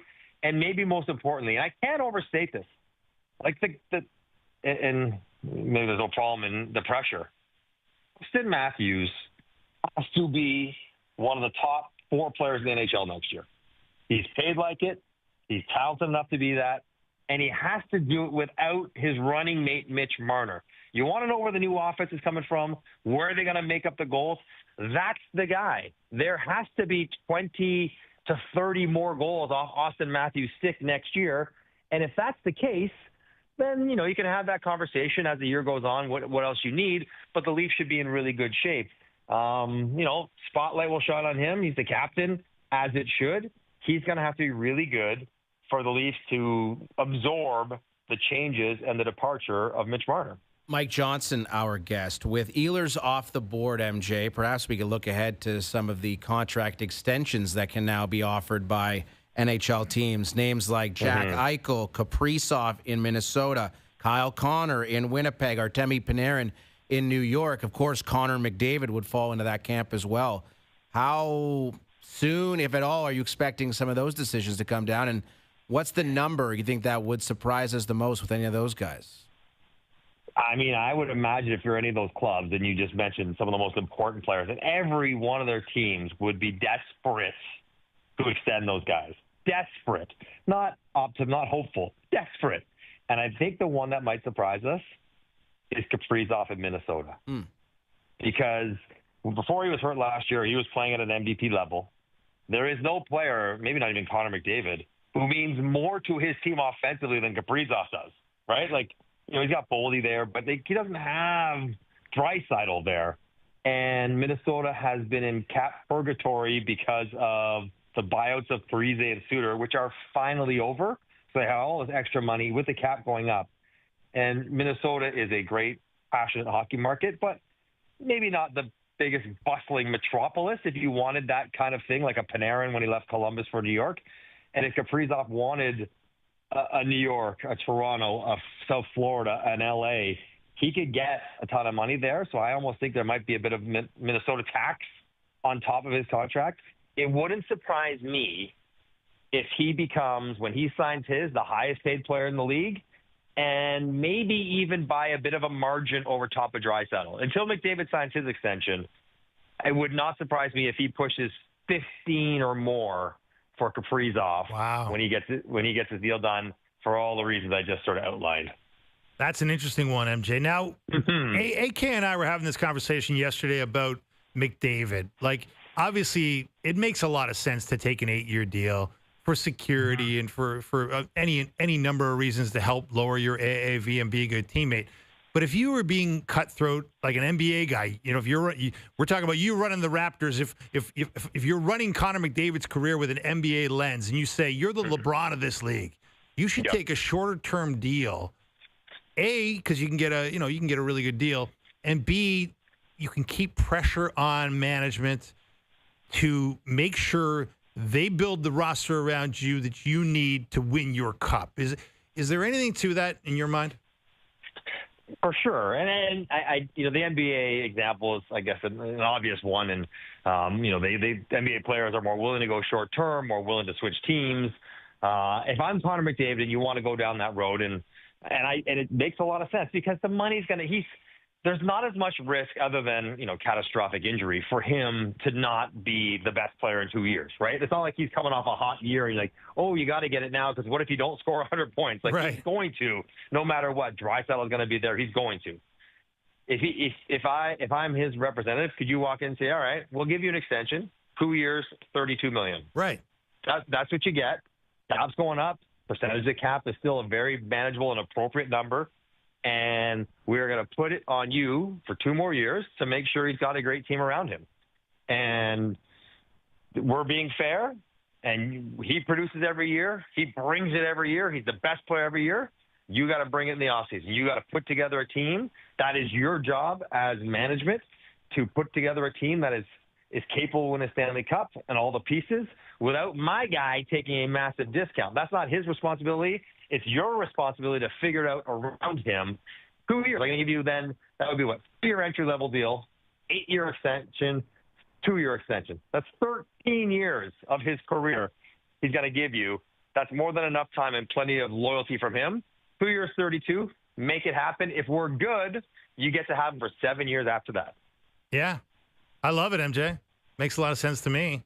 That's a man that could be a president of an organization one day. That should be an agent. I love that. I love that pitch. That was a very good pitch. Mike, great stuff. The best part about it, guys, though, is Edmonton can't say anything about it. What's Edmonton going to say? No? No, they can't say no. We'd prefer you go longer. We'd prefer you to have less money. McDavid calls the shots. You could prefer to watch me walk next summer.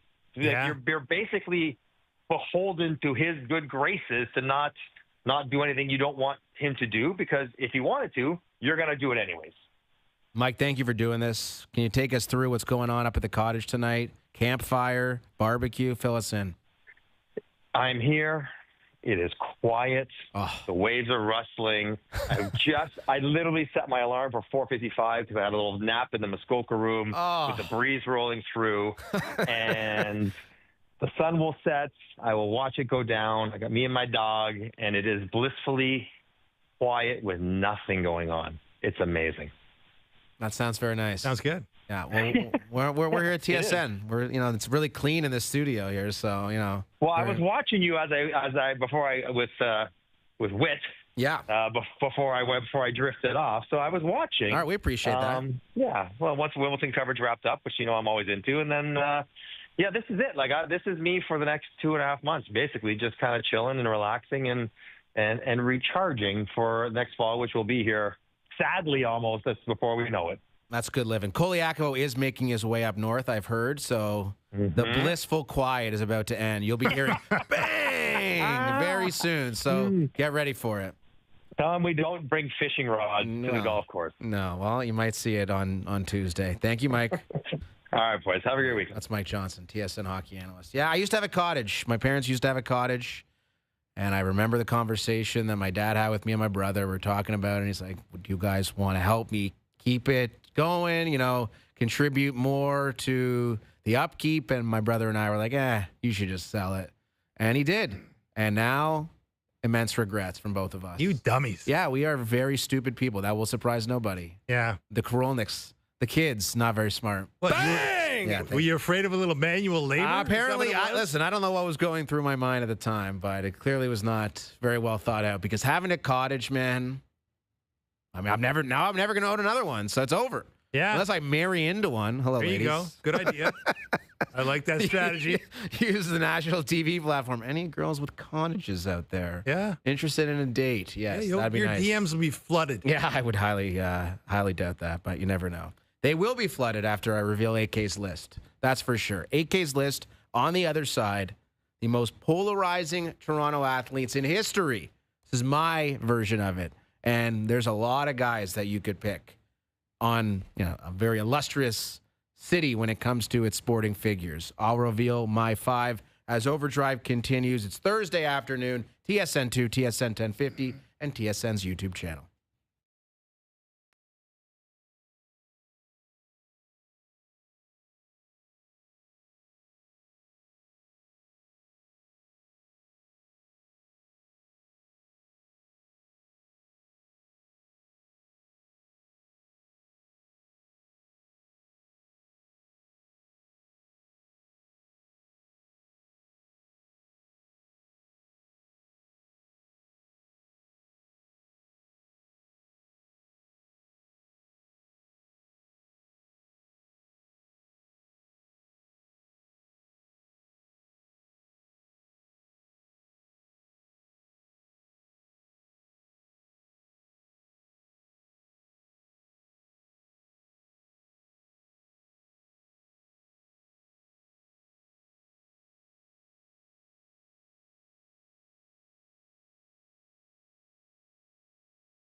Now, back to OverDrive with Hayes, Noodles, and the O-Dog.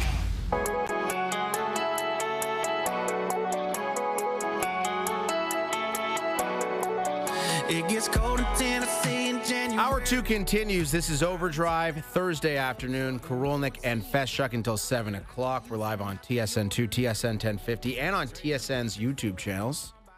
Or just channel. I don't believe we have multiple yet. Although Yes. Bar Down has his own YouTube channel, which I watch very frequently. So there's two. There's two. Maybe First Up can be on Bar Down's YouTube channel. Would they accept us? But why doesn't First Up just start their own YouTube channel? We could do that too. We're very resourceful in the morning. But although you guys really don't do video much. Yeah, there's some stuff that goes on behind the scenes on morning radio that the audience should not want to be privy to. Let's just put it that way. Acceptable. Shirtless Kolyakovo, number one. Does he show up? No, he doesn't. He doesn't. I have done it. Because you have the internal Zoom. Yes, internal Zoom. You've been a part of the show. It's always fun. The internal Zoom reveals all kinds of interesting tidbits about the co-host. Yes, there's some stuff that goes on that probably isn't best to discuss. Maybe you put that on YouTube and you might have a show. Could be. Here's one thing we're putting on YouTube today. AK's list. Of course, everyone knows Hayes' list. Is that what it's called? Hazy's list? Hazy's list. Hazy's list. This is AK's list. And today we're discussing the most polarizing athletes highly ranking on said list. But we're going to start at number 5 on AK's list, and I wanted to include a Toronto Argonaut on this list. It is not Rocket Ishmael, who I think could have very well been on this list. In fact, it is Ricky Williams. Remember him? The cannabis-loving Ricky Williams, who was suspended for the entire 2006 NFL season. The Argos acquires rights. They give him a 1-year deal at big money, $340,000 to play with the Toronto Argonauts. All those number 27 jerseys, Dave. Oh, yeah. Joe Theismann, Argos legend, said this back in 2006 upon Ricky Williams signing. He said that he was disgraced to be associated with a team that would knowingly sign an addict such as Williams. Joe Theismann was talking about weed, how far we've come as a society in the nearly 20 years since. But it was a very controversial signing, and frankly, it was a bust. Some of it had to do with injuries, and some of it had to do with the reality that those coming over from the NFL think it's a joke. The CFL, I'll just come over and dominate. And Ricky Williams learned the hard way that that is not the case. And he did go back to the NFL, got suspended a bunch more times for smoking weed, and that was the end. But those 27 jerseys, number 27 jerseys for the Toronto Argonauts and Ricky Williams, they still live. You go down to BMO Field tomorrow night, and I'm heading down to the Argos and the Ticats, you will see Ricky Williams jerseys because at the time, that was the biggest story in Toronto sports. And it was pretty underwhelming when it was all said and done. Oh, it was incredibly underwhelming. And Pinball Clemens went to the wall talking about how they needed to give players a second chance, even though he was suspended. And there were a lot of people, Joe Theismann among them, saying it was incredibly hypocritical to take a guy who was suspended in one league and let him play in your league. But in the end, to your point, like that was polarizing, and there was a lot of arguments at the time. I remember it well. But the bottom line was the arguments kind of fell on deaf ears in the end because there was no argument about the really important thing was that he wasn't very good in this NFL. No, he wasn't. He was coming off some awesome seasons with Miami, and he just never really had it again. Then he got hurt. The wheels can fall off really quick as a running back, and we learned that with Ricky Williams. And they also created a new rule in the CFL that if you're suspended in the NFL, it's not as seamless as just coming over and signing with the CFL. There's a whole procedure. We saw it with like Johnny Manziel in the years to come. So that's number 5. Number 4, a man who you covered extensively with the Toronto Raptors, is Chris Bosh. And I think the way that it went down back in 2010, Bosh leaving Toronto for Miami, joining Wade and LeBron, and the tweet. You remember the tweet from Chris Bosh that really drew the ire of the Toronto sports fan. Bosh had an amazing final season with the Raptors. 24 points a game, 11 rebounds, top 10 in both categories. That team was trash, aside from Chris Bosh. It was him and Marco Bellinelli and Sonny Weems and Hato Turkoglu. Not an impressive collection. Bosh held his end of the bargain. But the tweet, should I stay or should I go? Bosh wrote that on Twitter in 2010, which is a long time ago now. Oh, it was. Crazy. And that was not well received, and there was definitely some vitriol in his direction. But as Raptors fans tend to do, they forgive, they forget very easily, and we'll get to Vince Carter a little bit later. What do you remember about the end of the Bosh era, Dave? Yeah, it was really disappointing, obviously, because there was some reasons for hope there in the Bosh era. You know, Brian Colangelo brought in a lot of those European guys, the Garbahoses and the Garbahoses of the world, the Anthony Parker coming over from the Israeli League to play for the Raptors. They had that one season where they won the Atlantic with Bosh as the centerpiece of the team, and TJ Ford obviously was a really promising player back in those days. And then it was just anticlimactic. Like they couldn't kind of repeat it. And they had some really tough years. Really didn't, they didn't make the playoffs there for a handful of years, including his last year.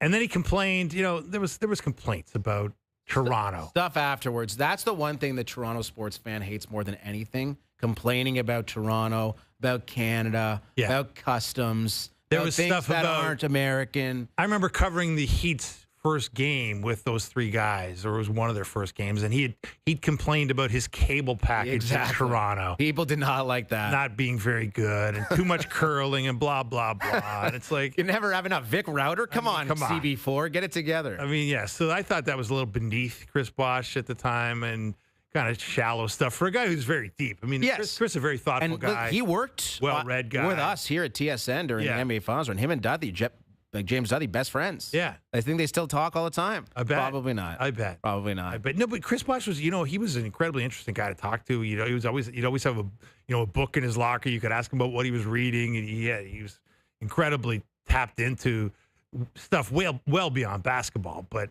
that doesn't change the fact that he ticked off a lot of people in the way he exited. Not unlike the way LeBron ticked off a lot of people in the way he exited Cleveland. Not as dramatic. He didn't, make it a big TV show or anything, but he did put it on social media to not particularly, beloved effect in Toronto, and I understand why.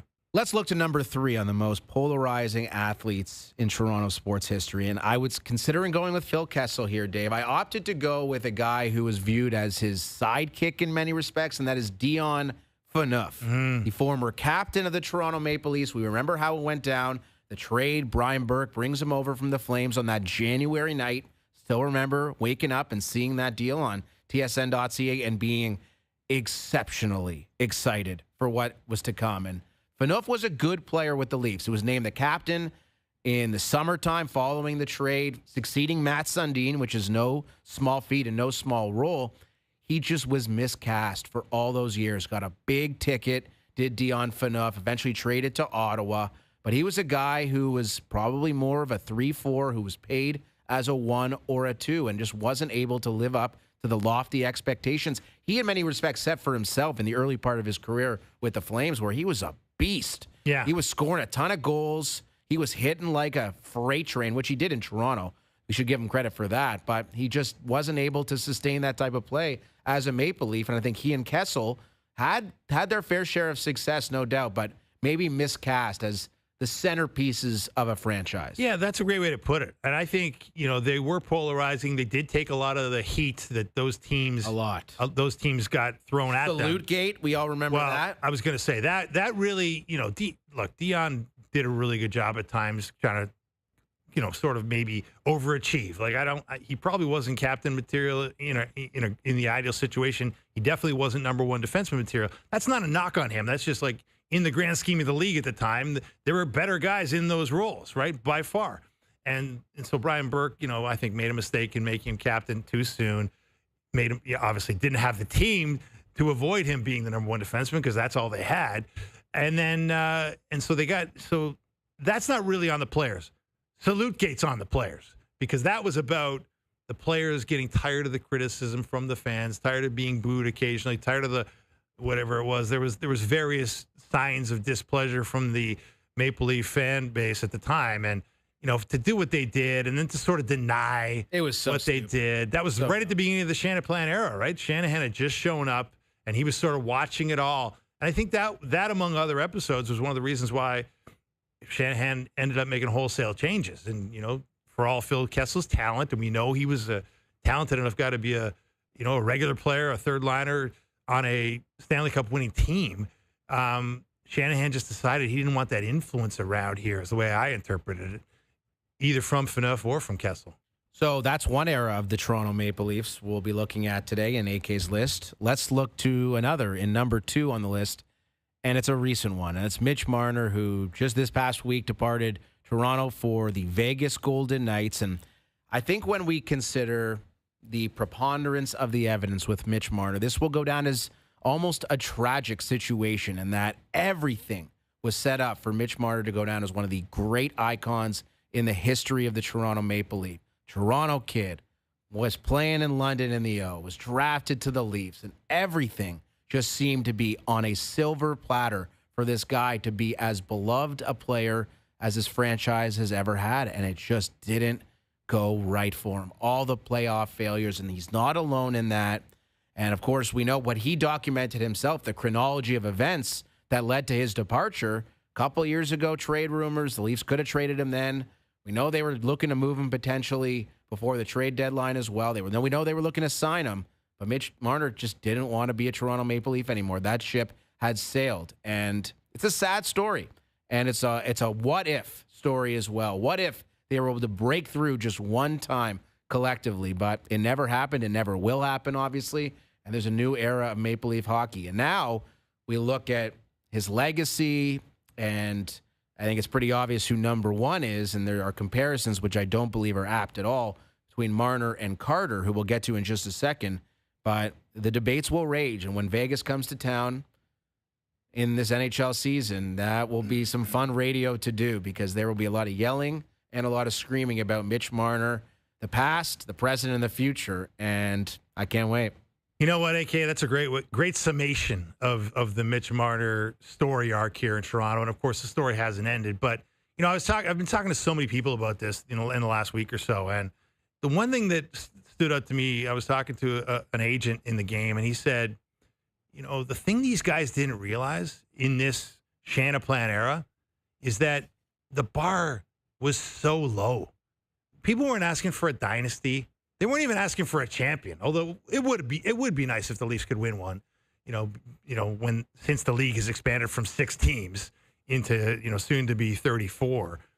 But the bar was low. Like, to your point, one really good run to a cup final and coming close to winning it probably would have changed everything, right? It probably would have changed the way everybody looked at these guys, changed the way these guys were dealt with in terms of their long-term futures here.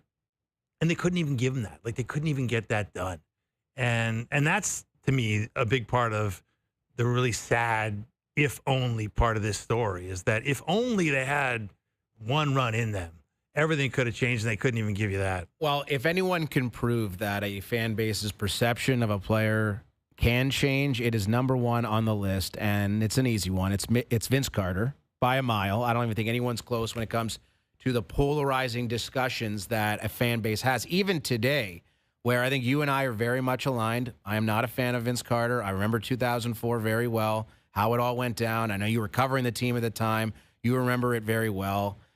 Some people can forgive and forget, and I'm just not one of them. I'm a really, petulant individual, I suppose, in that respect. No, but you got standards. Well, I do, and I always thought that the concept of retiring his jersey was an abhorrent one, and I still maintain that to be the case.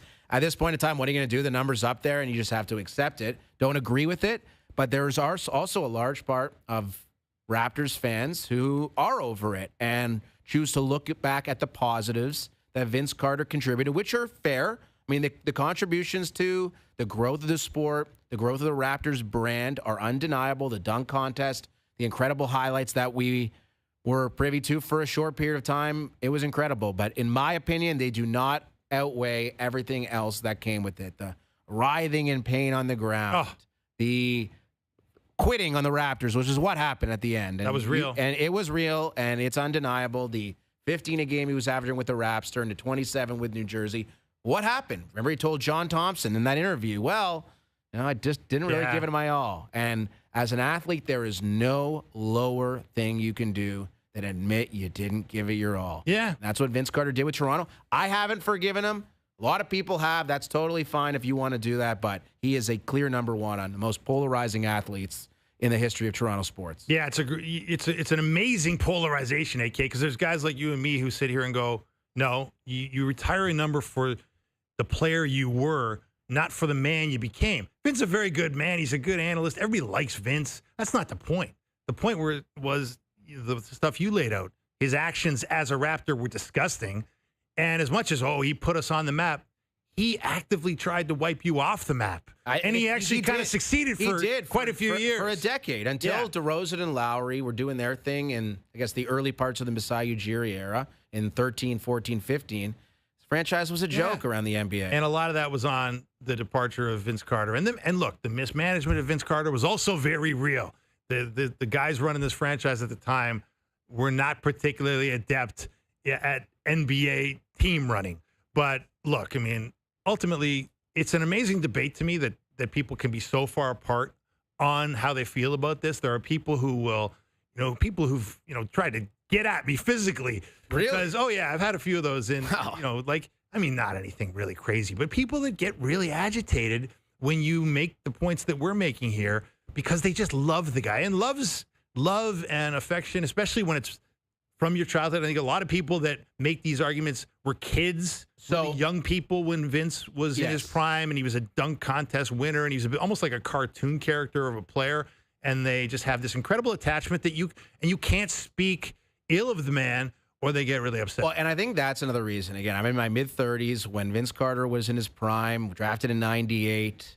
I remember it so vividly because that's like the formative years of me being a sports fan in Toronto. And I loved Vince Carter. Yeah. Like more so than any other athlete in history. Vince Carter was my favorite. I think that's why I have become so disgusted by him in the years since, because when someone you love tears your heart out, it's not easy to forget that. It's like a really, really bad breakup.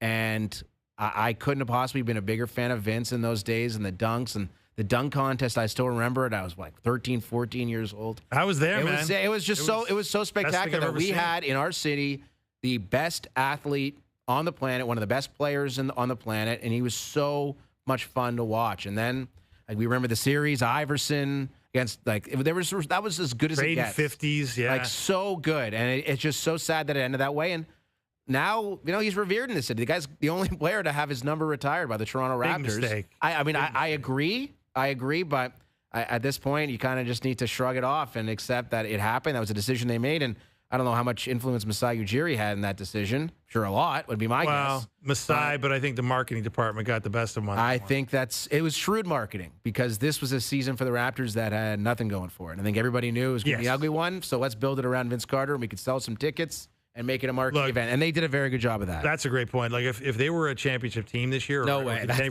wouldn't have put a dog and pony show like that on. 30th anniversary. For Vince Carter. Yeah. They wouldn't have done that. So. But because they were grasping at straws for giving people a good news story in a season filled with bad news and tanking and all the rest of it, they did it. And the number stays up, although I guess there's, Drake's threatened to pull DeMar DeRozan's number down if it ever goes up. So maybe somebody will pull Vince's down. Maybe it'll be you. I don't think it'll be me. I don't maybe think a drunken stupor. I don't think they'll let me. But Drake's got bigger things to worry about than DeRozan. He's posting pictures on social media of fake abs that he has. You see that? Yeah, it was a really peculiar thing that he's doing. Yeah. Drake making some questionable decisions on social media as per usual. So he's still got a billion followers. DeRozan's going up there. I think Lowry's going up there. If Vince is up there, there's a long list of guys who should go up there. Lowry should have been the first, man. I really felt that. DeRozan's right up there. I mean, obviously didn't win the title, but a beloved figure. And then, look, they don't win the title without Kawhi. So I'd consider number 2 as a very real possibility, even though he's only here for 1 year. That's AK's list. Ricky Williams at 5, Chris Bosh at 4, Dion Phaneuf at 3, Mitch Marner at 2, Vince Carter at number 1, the most polarizing Toronto athletes. Shane Corson was number 6 for me. No, just kidding. I love Shane Corson. He's going to join us in about 20 minutes. Looking forward to catching up with the former Leaf, who's doing some great charitable work. Ryan Dempster to come as well in hour 3 ahead of Jays Yankees Game 4 live from the Dome.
OverDrive with Hayes, Noodles, and the O-Dog.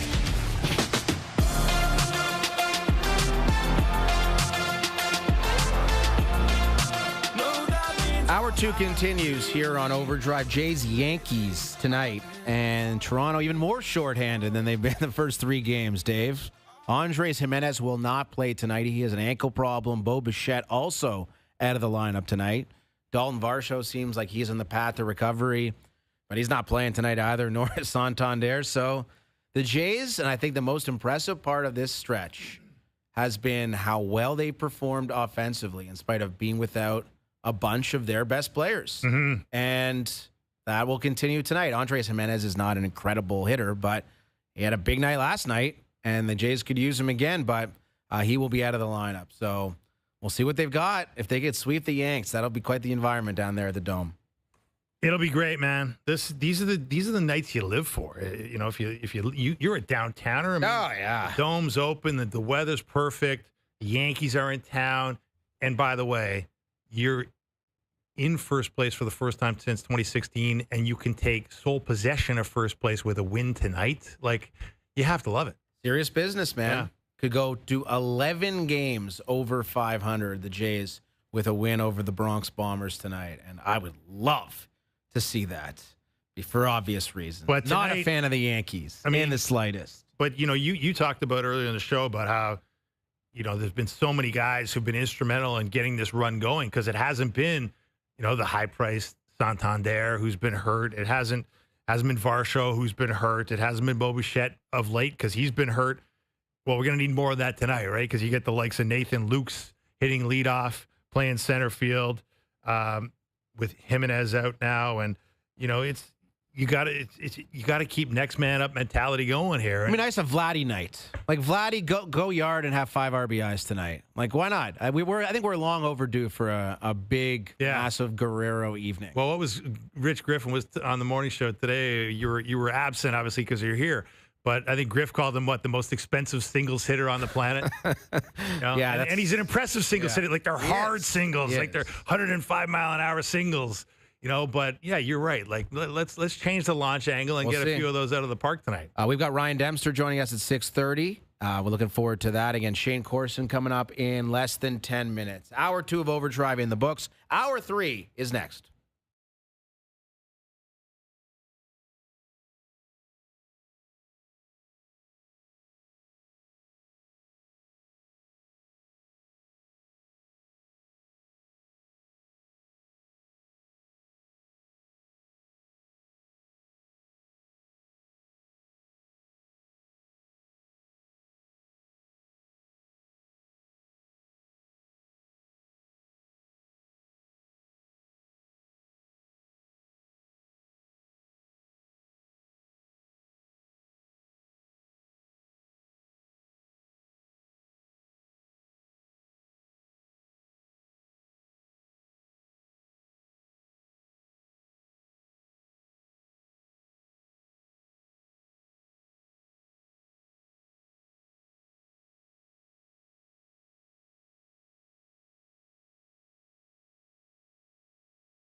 This is OverDrive with Hayes, Noodles, and the O-Dog on TSN 1050.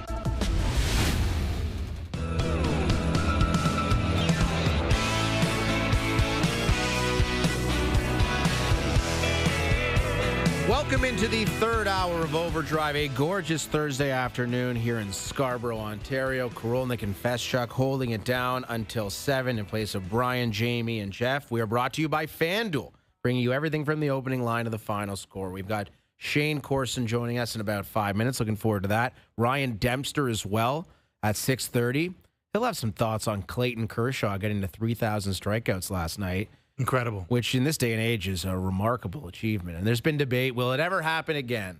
Will anyone ever get to 3,000 strikeouts? I believe 300 wins has been done by 4 fewer individuals than 3,000 strikeouts. But generally speaking, those achievements work in tandem. Now, Kershaw did not get there. But Scherzer, I mean, he's a recent member of the 3,000 strikeout club, as is Justin Verlander. Those are two of the other recent notable additions, but I don't know. Is Paul Skeens going to get 3,000 strikeouts? Tarek Skubal? Just don't pitch enough. That's the problem, That's right? the problem. You need to throw 180 innings for 15 years and be damn good doing it. That's what it is, right? Like, and the other thing that's amazing is he's only the 4th lefty to do it, which is, kind of shocking in some ways, right? Like, who are the other lefties? Would be, let me guess, Steve Carlton with the Phillies would be one. Correct. Randy Johnson? Correct. The last one, I don't know. More recent, big guy. CC Sabathia? There you go. Wow. Yeah. CC Sabathia has 3,000 strikeouts. 3,093. Wow. Yeah. Makes sense. He was a horse. Yes, he on was. The hill. I remember when he got traded to Milwaukee at the deadline. They threw him out there. He pitched 9 innings for every single start. Yeah, those just days are get gone, out there. right? Oh, yeah, no, they are gone. They are gone. And I understand why they're gone. Number one, the investment in these pitchers is so massive. And number two, you need these guys to be around for you. Because if they aren't, like that's the one thing the Jays have right now. And Chris Bassett's pitching for Toronto tonight against Clark Schmidt of the Yankees. And Bassett's been a workhorse forever. Like, he goes out there, he's giving you 6 innings. Or he's going to die on the mound if he doesn't. That's what he would like to do. That's kind of the persona he espouses. And Barrios is another guy who's always giving you good outings for the most part, save last night. That 5th inning we try to forget, the 6 runs that he gave up. Kevin Gausman's a workhorse. Max Scherzer, would be really the number one example you'd have of the last 20 years for me as a righty, him and Verlander, I guess, as far as being all-time greats. And now, say what you will about Max, expectation is he's going to start again this weekend for the Jays, but say his time is dwindling in the major leagues. But what Kershaw was able to do, man, I don't know if we'll see it again. And there are guys who are getting close, active pitchers in the low 2000s. But like Chris Sale, is he going to get 3,000? Maybe. He's 36 years old, but it would require a string of good health and a lot of innings. Yeah, he's the closest active guy. He needs another. Yeah, he needs a lot. He needs 400 plus. So long way to go there. Garrett Cole, yeah, well, he's missing the year. He needs almost 750 more. So that's he's not young either, right? What is he now? He's 34. Could be done. Garrett Cole could do it, but yeah, it doesn't help when you miss time. So there's a long way to go for a lot of guys. Yeah, well, congrats to Kershaw. We'll ask Ryan Dempster his thoughts on Kershaw and his thoughts on the Jays, who, again, are in action tonight. Again, as I mentioned, it's Bassett versus Schmidt. And if the Jays win, they have sole possession of first place in the American League East. September 6, 2016 was the last time the Jays were in this position in the AL East. So what we're seeing is unprecedented. That was a long time ago, very, very long time ago. OverDrive had just started the last time the Blue Jays were in first place in the American League East, right? So it's almost a decade, right? Yeah. It's been a while, man. Yep. It's you know what? It's just so good for the city, right? Like when this team is buzzing, like that whole downtown buzzes on game nights, and it's a great place to be. Man, I remember 15 and 16 so well, how much fun it was every single night, appointment viewing when the Jays, especially when they get David Price and Troy Tulowitzki. The city feels it. It's incredible, and this Blue Jays team is deserving of a ton of credit. The way that they've been playing has been special, and hopefully it continues tonight against the Yankees, who I absolutely despise. Despise the Yankees. We talked a lot about Vince Carter in the previous hour, another guy who I'm not overly fond of. The Yankees, might be at the top of the list as far as teams I am not a fan of. One individual I'm a huge fan of is our next guest. Longtime NHLer, you know him from his time with the Leafs. Talk about some of my great childhood memories, seeing Shane Corson shut down Alexei Yashin, an absolute shadow dominating the Sens back in the early 2000s. Great times. And Shane is part of a great group of great hockey players who are helping with raising funds for cancer. We're going to talk about that with him, and we'll welcome him to the show now. What's going on, Shane? Hey, how you doing? Thanks very much for having me. I appreciate it. It is our pleasure. And we'll talk about what's going on with street hockey for the cure extensively. But I wanted to get your take on what's going on with your former hockey club right now. Mitch Marner to the Vegas Golden Knights. You're obviously very much in tune with what's going on with the Maple Leafs. What was your reaction when you saw that? I guess I kind of felt that it was going to, in my opinion, he had kind of already decided he was going to leave the Leafs, in my opinion. Obviously, he's a great player. He loved playing here in Toronto, but I did believe that something had to change here with the Leafs and the core. And, Mitch decided to go to Vegas where he wanted to be, and I wish him all the best. And, hopefully we can fill his spot with some new guys coming in and make a run at it next year, bring the cup back to Toronto. Shane, you were on a lot of teams that went deep into the playoffs. We heard Brad Treliving, the GM in Toronto here, talk about the need to change the DNA of the team. Change the DNA was the phrase. What does that mean to you when you hear that? Well, yeah, you're right. I was lucky enough to play in some great teams and go pretty deep in the playoffs, in Montreal and St. Louis, and then again here in Toronto with some great teams here in Toronto too. So, I mean, I just think that if you look at Florida, they've won back-to-back, and it's for a reason. Their top players can play any way you want them to play. They can play nasty, they can play physical, and they can play with skill. And, they got big defense that can move the puck and skate, and they got great goaltending.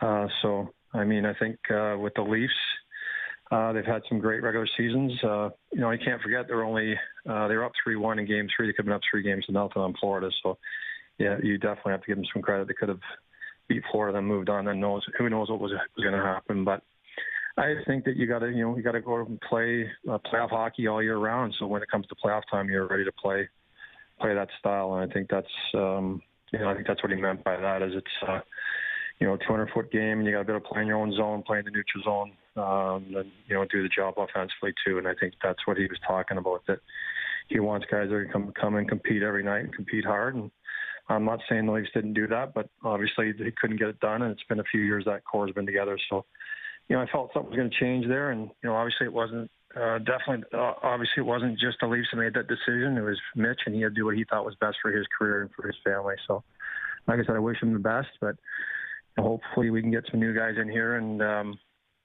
play some good hockey through the season, and then get ready for playoffs and bring the cup to Toronto.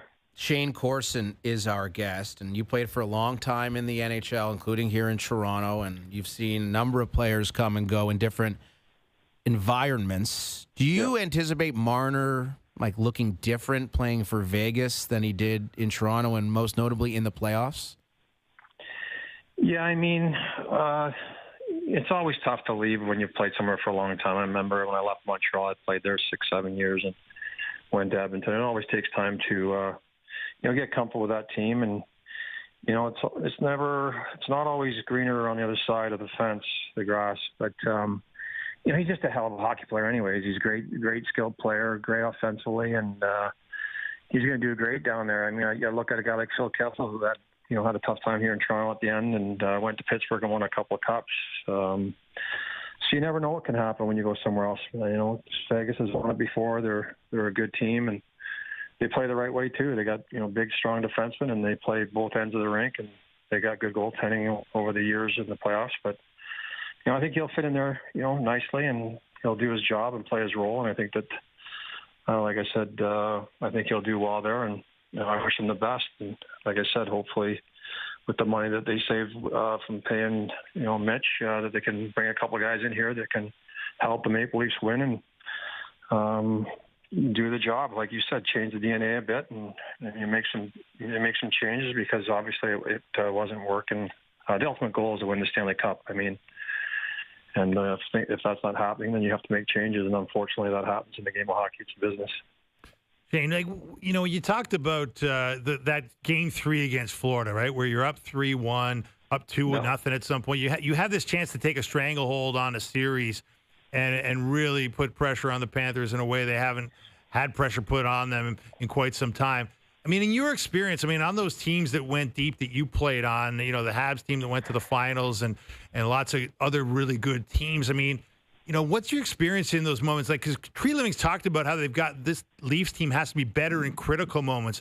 But what makes a team better in critical moments, kind of in your own experience?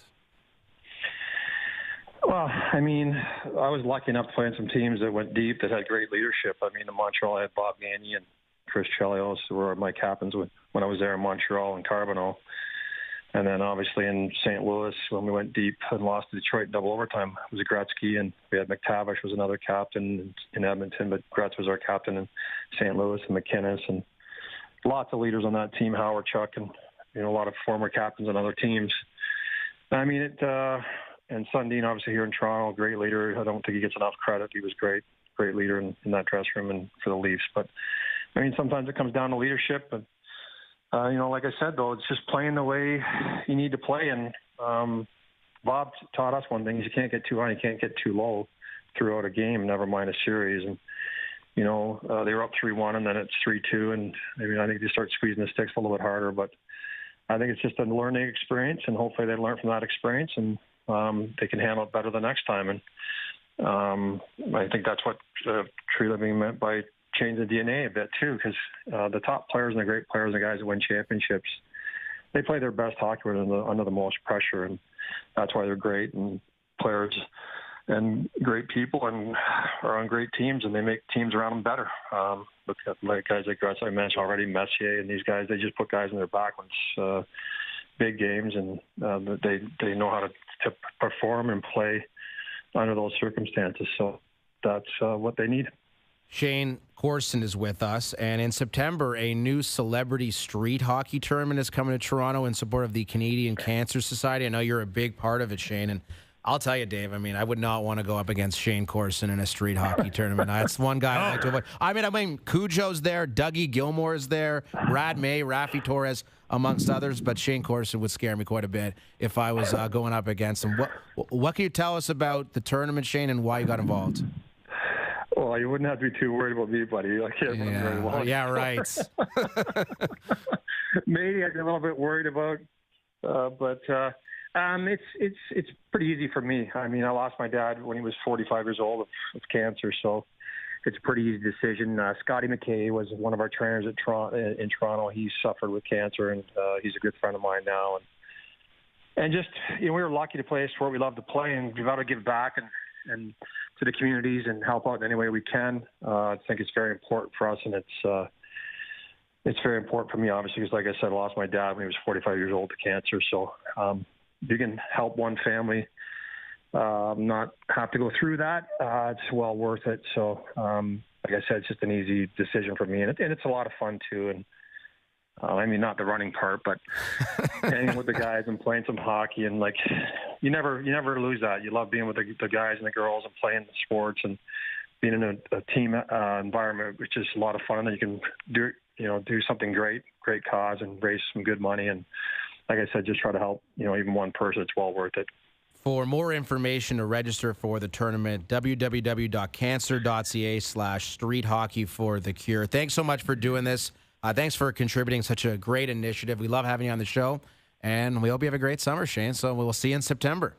Yeah, thanks very much, guys. Thanks for the great comments before, and I appreciate it. And look forward to talking to you guys in September, and hopefully the Leafs can have a great season and even better playoff and bring the cup back to Toronto. But most importantly, thanks for having me on to talk about this and the Scott McKay Foundation and the tournament. It's very important to me, and Canadian Cancer Society is important to me too. So I appreciate you giving me the time to talk about it. Awesome. Happy to hear that. That's Shane Corson, longtime NHLer, played for the Leafs for a couple of years as well. And he was part of those Toronto Maple Leafs teams, Dave, that all these years later that are still revered by the Toronto Maple Leafs fans, and rightfully so. Those guys played a certain style, Corson and Tucker and Sundin and Thomas Caberlet and Brian McCabe. I mean, the list just goes on and on and on. Stevie Thomas, like everyone loves those guys.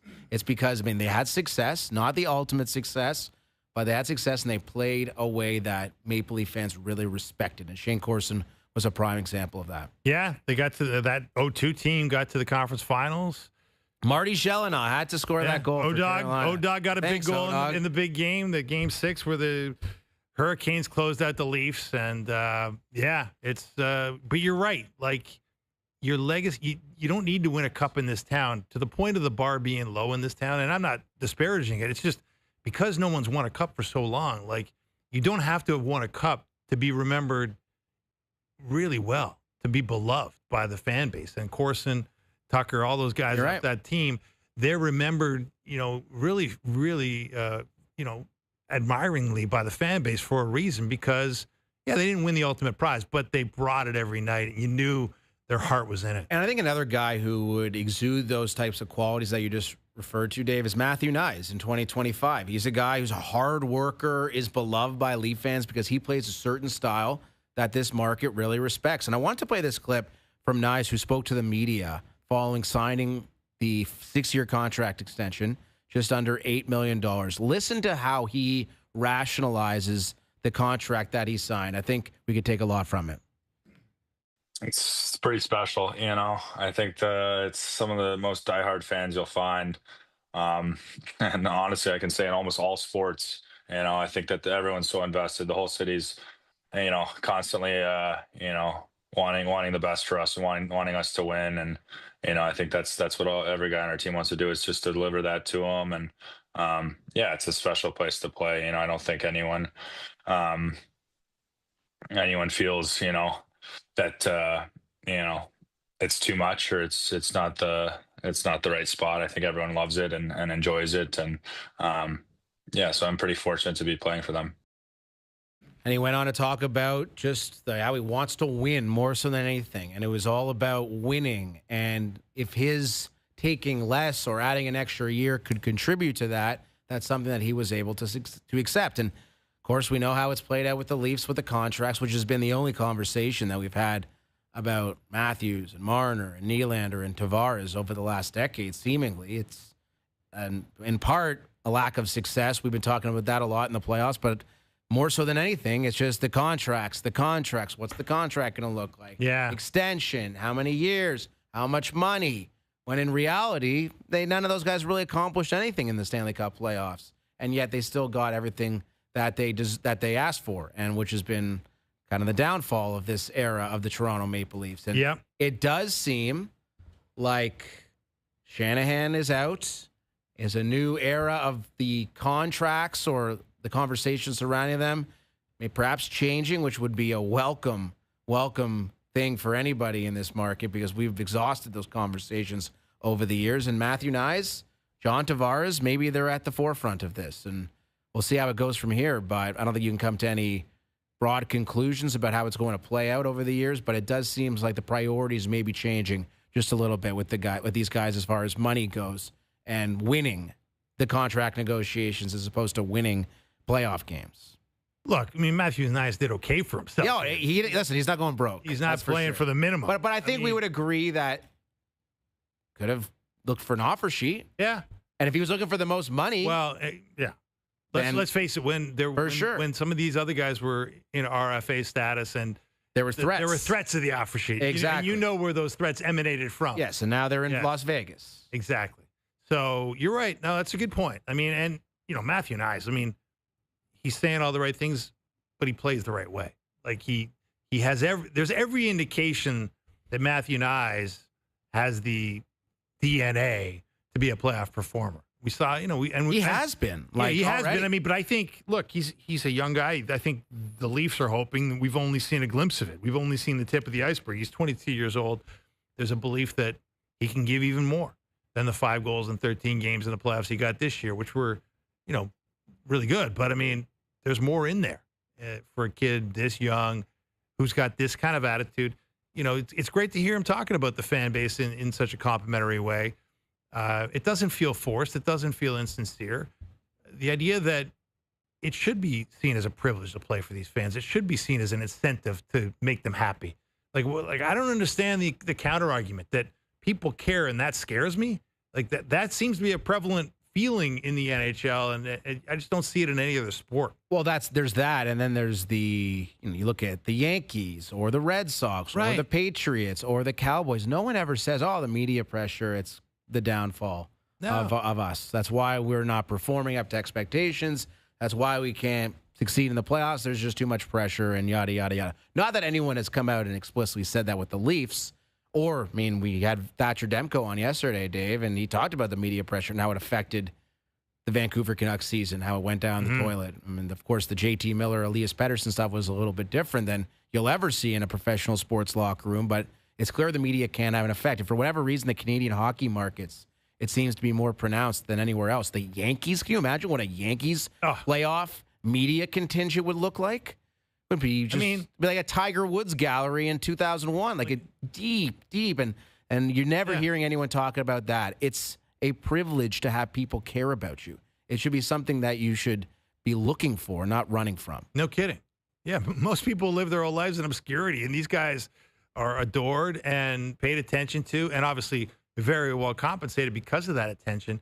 Yeah, it just doesn't compute for me. Now, I guess the one thing that's been pointed out to me by player advocates, let's call them, is when guys say media, I think sometimes they're talking about social media. That's fair. And you and I both know, like, if you want to go down the rabbit hole of, looking up your name on social media. Don't do it. Even if you're not a high-profile person, you can find people that hate you. Oh, there are so many people that hate me. I don't know why. I think I'm a pretty nice guy. I mean, you're a very nice guy. But if you've got even a modicum of a profile, there's always somebody that's going to tell you stink at what you do, and you're not worth what you make, or you're not worth the time that people invest in paying attention to you. So I think there is that corrosive kind of thing that is relatively new. Which is totally fair. But the counter to that is don't pay attention to it. Like, why would you pay attention? This is like an early 20s kid. Like, you're on your Instagram, you're on your TikTok, you're going to see it. No, I know. Inevitably. It's hard to just say, don't pay attention to it. It's hard, but I think it's necessary. I would suggest it, certainly. I think it's a lot more difficult to play in this era now, in that you think 20 years ago, the only place where certainly in the newspaper, which are easily avoidable, no offense. And the Leafs used to have like a no newspapers policy. Well, that's right. And sports radio, you're driving around, but beyond that, there's no cell phones to see how much people hated what you did the night before, or hating what you're doing on the night to night. So yeah, it's a completely different era. So you got to be strong. You got to be vigilant. And I think you need to have the right people around you to help guide you in that direction. Yes. And I think that might be the most important thing at all. It's like, listen, here's how we're going to approach this. You got to take care of yourself, your mental health. And if constantly you're going on your Twitter and reading your mentions, you are doing a massive disservice to yourself. Yeah, especially if you're struggling or it's not going your way, or it just doesn't make sense to me why you would kind of dive into that cesspool voluntarily. But to your point, I mean, it is the place people live now, and people live on their phones. They live on social media. But I do think you'll find a lot of the performance coaches that these teams hire, one of their first things, if a guy is struggling, is how's your social media? Yeah. Because it looks like it might be eating you up a little bit. Who am I to talk? My screen time is very concerning. It's at a number that is horrifying. That's our business, though. I wish I could blame it on the business, but there's a lot of TikTok scrolling from yours truly. Okay, that's not I'm going down some weird algorithms these days. Are you? A lot of golf, obviously, and I do watch a lot of golf YouTube stuff on my phone, but yeah, this thing has seen some things. Yeah. Yeah. It may take us all down. It may just destroy society before we know. I think it'll be all right. We've got Ryan Dempster standing by. He'll join us on the other side. We'll have Jays and the Yanks down at the Dome. Game number 4. Can the Jays sweep away the Bronx Bombers? We'll get into that with Dempster next.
3 continues. Jays Yanks in about 30 minutes.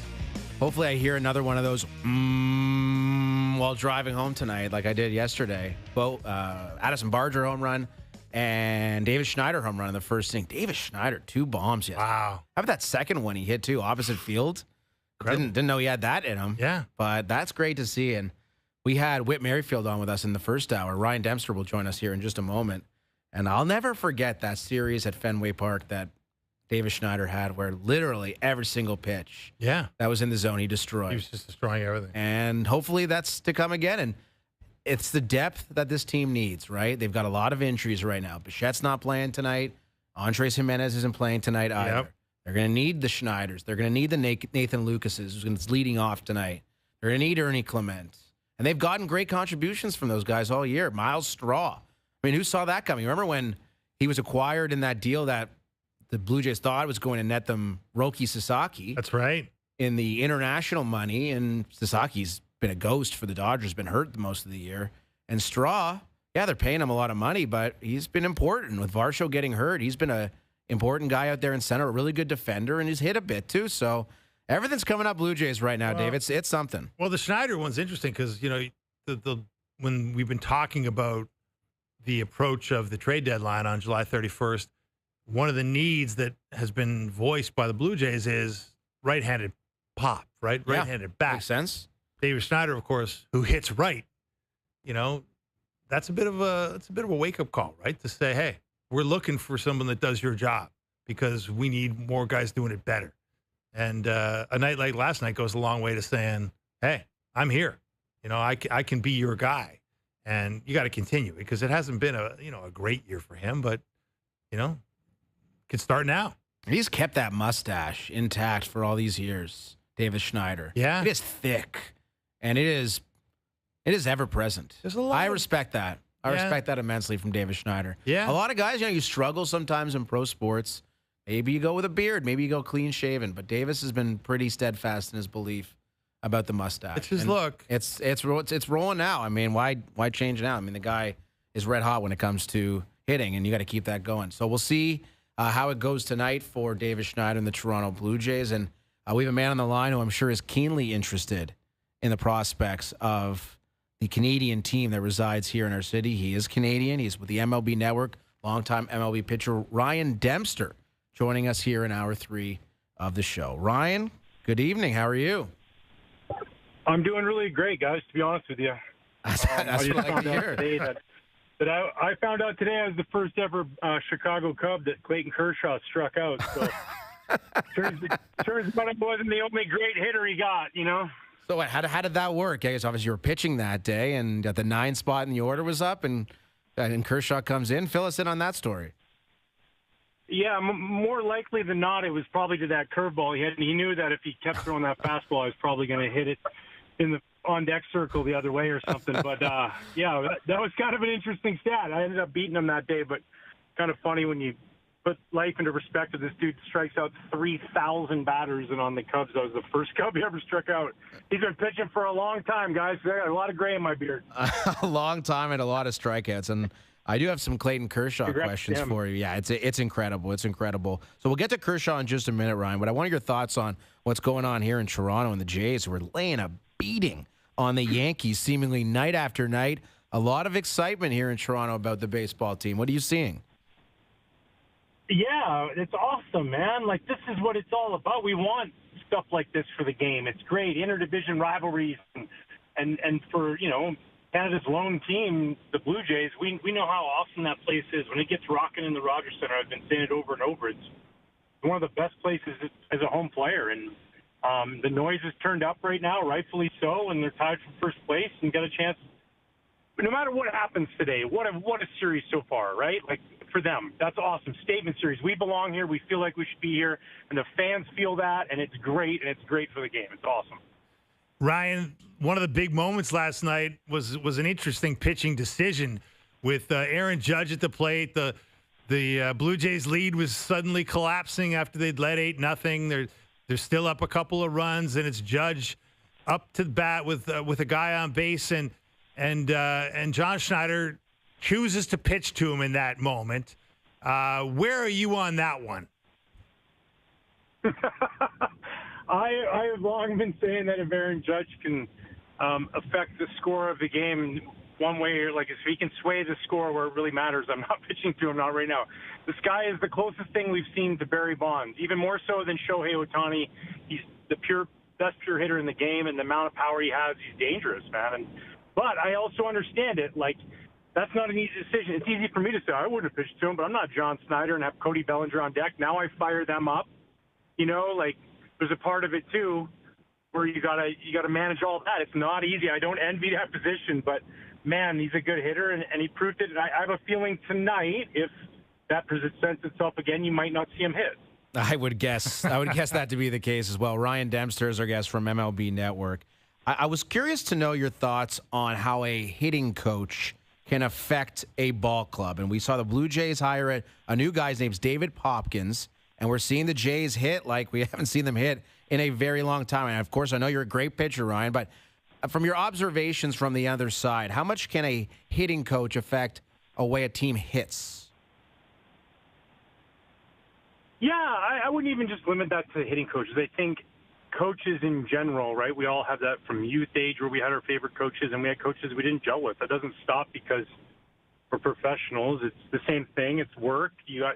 Everybody's got a job to do, and they're managing people. Maybe you feel like you don't get the time that you wanted, and there's a lot that goes on. So sometimes a fresh change does spark that. Unfortunately, the coach has to fall on that. The test of time, it's been like that, right? Like, it's always that case. So it's awesome, and it gives somebody an opportunity to teach some guys or open or unlock some things in some guys that were already there, and maybe they're just let out in a different way. So good for him for getting the opportunity, and for those guys, man, this has to feel good. Their offense is thumping right now. It's ridiculous. No, it's been fun to watch, Ryan. Another thing that caught a lot of eyes is AK mentioned, and you mentioned Clayton Kershaw with the 3,000 strikeout milestone. Just the fourth lefty to get there in the history of the game. We were just talking about, will we see more guys approaching that milestone and passing it in this era where guys don't get to work as much as the horses of old? Where do you come down on that? Yeah, I think there's going to come a point, unless something changes, and it tips back the other way, where innings pitched are incentivized. Innings pitched are believed by analytic departments and by front office departments as a valuable tool and something that matters, and that they can still be effective, right? Like, third time through the line. Okay, cool. I give up a hit to a guy. Odds are actually higher in my favor now that I don't give up a hit the next time, right? Because if he hits 300 off me and I've already given up that hit, I'm probably going to get him out the next two times. Like, that's kind of how that goes, but we micromanage that all so much. So I think unless that sways, I don't think we're going to see 3,000 strikeouts again. We're definitely not going to see 300 wins. 200 might be hard to get to. Both the way the games are pitched, with starters only going 5 to 7 innings generally, and then if you're lucky, 7, let's call it 5+. And then careers, money being paid. Guys are getting paid $40 million a year, and they want the prime of those contracts. So you want guys between the age of 21 and 35. They don't want to be paying the old guy all that money. So you're not going to get those last years that guys used to hang on and pitch and be effective one year. So, yeah, I don't think we see any of those again. Man, it's so cool to see Kershaw do what he did last night, and he's been so good for so long. I don't know him. Like, I don't know him personally. Like, just across the field, always competing, and like to see somebody you compete against. And it was, a few years of my career, 3 years of my career, and to be so dominant for so long, be a great teammate, do what he's done on the field, and all his work with his charity off the field. Everybody who ever comes around him, great guy.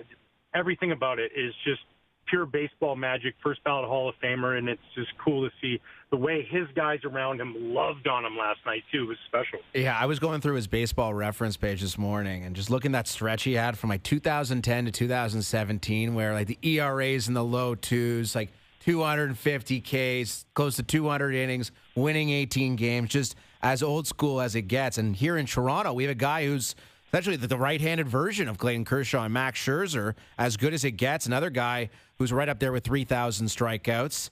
And there's been a lot of concern about Max because we saw it recently in his start against the Yankees on Monday. He was awesome. And he leaves the field, He's shaking his hand. You're concerned about if that thumb can hold up.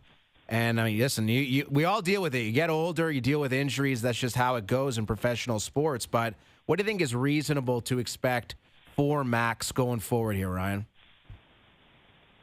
Yeah, I mean, obviously it's a tricky situation, right?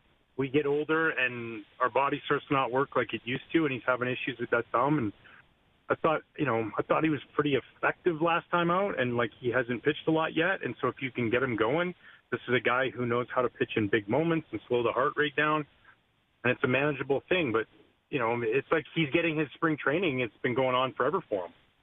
So I think hopefully he's healthy. Hopefully he's healthy, and he just keeps getting better. And now all of a sudden, at the trading deadline, what have you gotten yourself? You've gotten yourself a guy that throws 100 innings for the rest of the year, including the postseason, instead of having to worry about getting 200 or 180 out of him. So, yeah, hopefully it just keeps getting better and better for him, because talk about the ultimate competitor. When you look at that 3,000 mark, I mean, what Scherzer had 3,400 strikeouts. I mean, he had 300. Yeah, it's still going. I mean, he had 300 strikeout year at his peak. But, I mean, you were a guy, Ryan, you struck out 2,000 plus in your day in 16 seasons. I mean, I was just curious, what separates the 2,000 strikeout guy from the 3,000 strikeout guy when you look back on it? Well, time. Less time in the big leagues. Less time as a starting pitcher. Right, I had 3 years as closer and 1 year recovering from Tommy John. So essentially, 4 of those years not starting. Yeah. And then probably, like my last year, I probably could have played another 2 to 3 years had my not had to retire. So it's like could have maybe got close there. But I think what separate, and that's Hall of Famer, right? That's what those guys do. They don't miss that time. They continue to put up those massive numbers and dominate still even in their older age. They always know how to pitch. They see things that other people don't see because they have experience. They haven't seen it on video. They haven't seen it in a scouting report. They've watched it, how a guy breathes, what he does in the on-deck circle, how his hands are moving, where he moves in the box, what he's looking at. They know when a guy's going to swing. That's why, how do you swing that first pitch breaking ball? Because they've thrown so many pitches. They've played every chess move. They know them, and that's what makes them so special. Guys like Max, guys like Justin Verlander, and now Clayton Kershaw, 3,000 strikeout guys going into the first ballot of Hall of Fame. They're amazing pitchers. I love the opportunity to talk to you, Ryan, because your career was right in my wheelhouse as far as being a massive baseball fan growing up. And Kershaw, I have such great memories of watching him late at night, and Scherzer and Verlander and yourself, of course. When you think back in your career and some of the guys you've gone toe-to-toe with on the hill, is there one night, maybe one pitcher that you saw something from where you're like, what is this guy? This is otherworldly. I can't compete with this. Anyone come to mind for you? Randy Johnson. That's probably that's a good one. Just throwing 100 miles an hour from the left side. That was it. Yeah, Randy. But by the way, can we say something? Why does he have the nickname the big unit? It's kind of unfair. He's already thrown it out there with Randy Johnson. That's a good point. To double entendre, I think. Anyways, I went up to Bunoff one time, and I was with the Reds, and it was in 2002, I believe. Yeah, 2002. And I got up there, and he threw the first pitch. It looked like a Tic Tac, like if somebody threw a Tic Tac at one of those white ones, And I looked back at Damian Miller. It was 100, and I'm looked back 99 or 100. I look back at Damian Miller, and I'm like, and he just looks up at me. He was catching. He goes, "I know it's really, really hard, isn't it?" And I'm like, holy cow, dude. Randy Johnson has 4,800 strikeouts. They threw me 2 back foot sliders that I didn't even see. And then I went back in the dugout, and Bob Boone, my manager, goes, "You got to get that down." And I was like, "Here, man, take my batting gloves, take my helmet, go give it a whirl." How we got somebody on first base? He must have hit somebody or something. I don't know, catcher's interference that night, because he was just unbelievable. Man, they had Schilling and Johnson on the Diamondbacks. He won 4 straight Cy Young Awards, did Randy Johnson. Pretty good. Yeah, he's special, man. Oh, yeah, man, special. that was I remember Johan Santana was another guy I loved watching, and another lefty. It's so cool to look back on that, and thank you for sharing that. I can't imagine going up against Randy Johnson in his prime when you're trying to lay down a bunt. That sounds like the least fun thing possible. So I'm glad your hands are still intact all these years later, Ryan. Thanks so much for doing this. We really appreciate it. And hopefully the Jays can continue rolling here. We could have you on to talk about a lot of good stuff here in Toronto. You got it, man. Enjoy the game tonight. Have fun. It's a fun little ride they're on right now. All right, we love it. That is Ryan Dempster with MLB Network. Yeah, and I think back, like Pedro Martinez. Oh, man. So good for the Sox, man. Incredible. Like, I loved watching Pedro. He was unbelievable. And, it's good times, man. I just loved baseball when I was like a teenager. And those are the guys that were preeminent at the time. Remember Mark Pryor coming up with the Cubs? Yeah. He and Kerry Wood were like, those guys were unbelievable. Talk about coming up with smoke, man. Those guys were so good, and obviously injuries derailed their careers. So who knows what could have been? Yeah, I don't know, man. Like, you hate to sound like the old guy. This is Doogie's like, sorry, I don't know any of these guys that you're talking. But you know what? He does. Doogie has no clue. No, it's great. No, listen, I appreciate it. But the one look, it's not just the players. It's just the idea that the starting pitcher was more prominent, right? You could be a starting pitcher who could get 4,800 strikeouts. Well, how about Roy Halladay, a guy we haven't really mentioned, who was right up there with all the guys we mentioned as far as greatness, without a doubt. I remember going down to the Dome and seeing Halladay versus Chris Carpenter, who, of course, was a Blue Jay at one point in time as well, and he was on St. Louis. Pujols was a kid. 2-hour games. Oh, good old days, man. The games are appropriately timed now again. Yeah. We've got the pitch clock. No, I know. But remember, Halladay games used to be always like 2:15, 2:20. I remember like the Braves in the 90s with Maddox and Smoltz and Glavine and Steve Avery. The glory days, man. As a kid, being a fan of baseball, for me, I mean, it's one of the best memories in sports for sure. And it's cool that Ryan Dempster can share all those stories about a guy like Kershaw, who's a little bit older, or should be a little bit younger than the guys we mentioned. He's more new school, but he and Verlander and Scherzer are like a dying breed. They are old school, and we may never see a 3,000 strikeout guy again, which is sad, but it's also speaks to the reality. It's kind of like goalies in the NHL, right? Never going to see a goalie rack up as many wins as Dominic Hasek or, I don't know, Patrick Waugh. It's going to be tougher. Marty Brodeur, certainly. Yeah. So, that's they're not getting 70 starts like Brodeur used to, right? Not, you might get 60. I mean, maybe it'll, like, as Dempster said, it could swing the other way. It's hard to, the MLB's talked about trying to incentivize keeping starters in longer. I know Theo Epstein was on that project for a while, trying to figure out how do you reinsert the starter as a hero of the sport. Now, you're not really a hero if you get taken out third time through the order, right? Like, it's second time through the order. Second time through the order. Jose Barrios back against Minnesota. That's right. And so, what do you do? How do you incentivize that? Do you have less guys on the staff, meaning fewer relievers, meaning you got to keep the starter in longer? I don't know. I mean, it's complicated, obviously, because everything you try to do, teams will find a way around it. And but I do think they're missing something. Like, you lose a little bit there when you don't have these great heroes on the mound. Doogie may not remember Ben Sheets of the Milwaukee Brewers, who was awesome. Jason Schmidt of the San Francisco Giants. I'm just going back into my vault of favorite pitchers. But the one thing he knows is how to conjure up a same-game parlay for the Jays and the Yankees. He gave us a winner yesterday. He's going to give us another winner today, or your money back, courtesy of Doogie Enterprises. We'll tell you what, the winning SGP is next.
Now, back to Overdrive with Hayes, Noodles, and the O-Dog.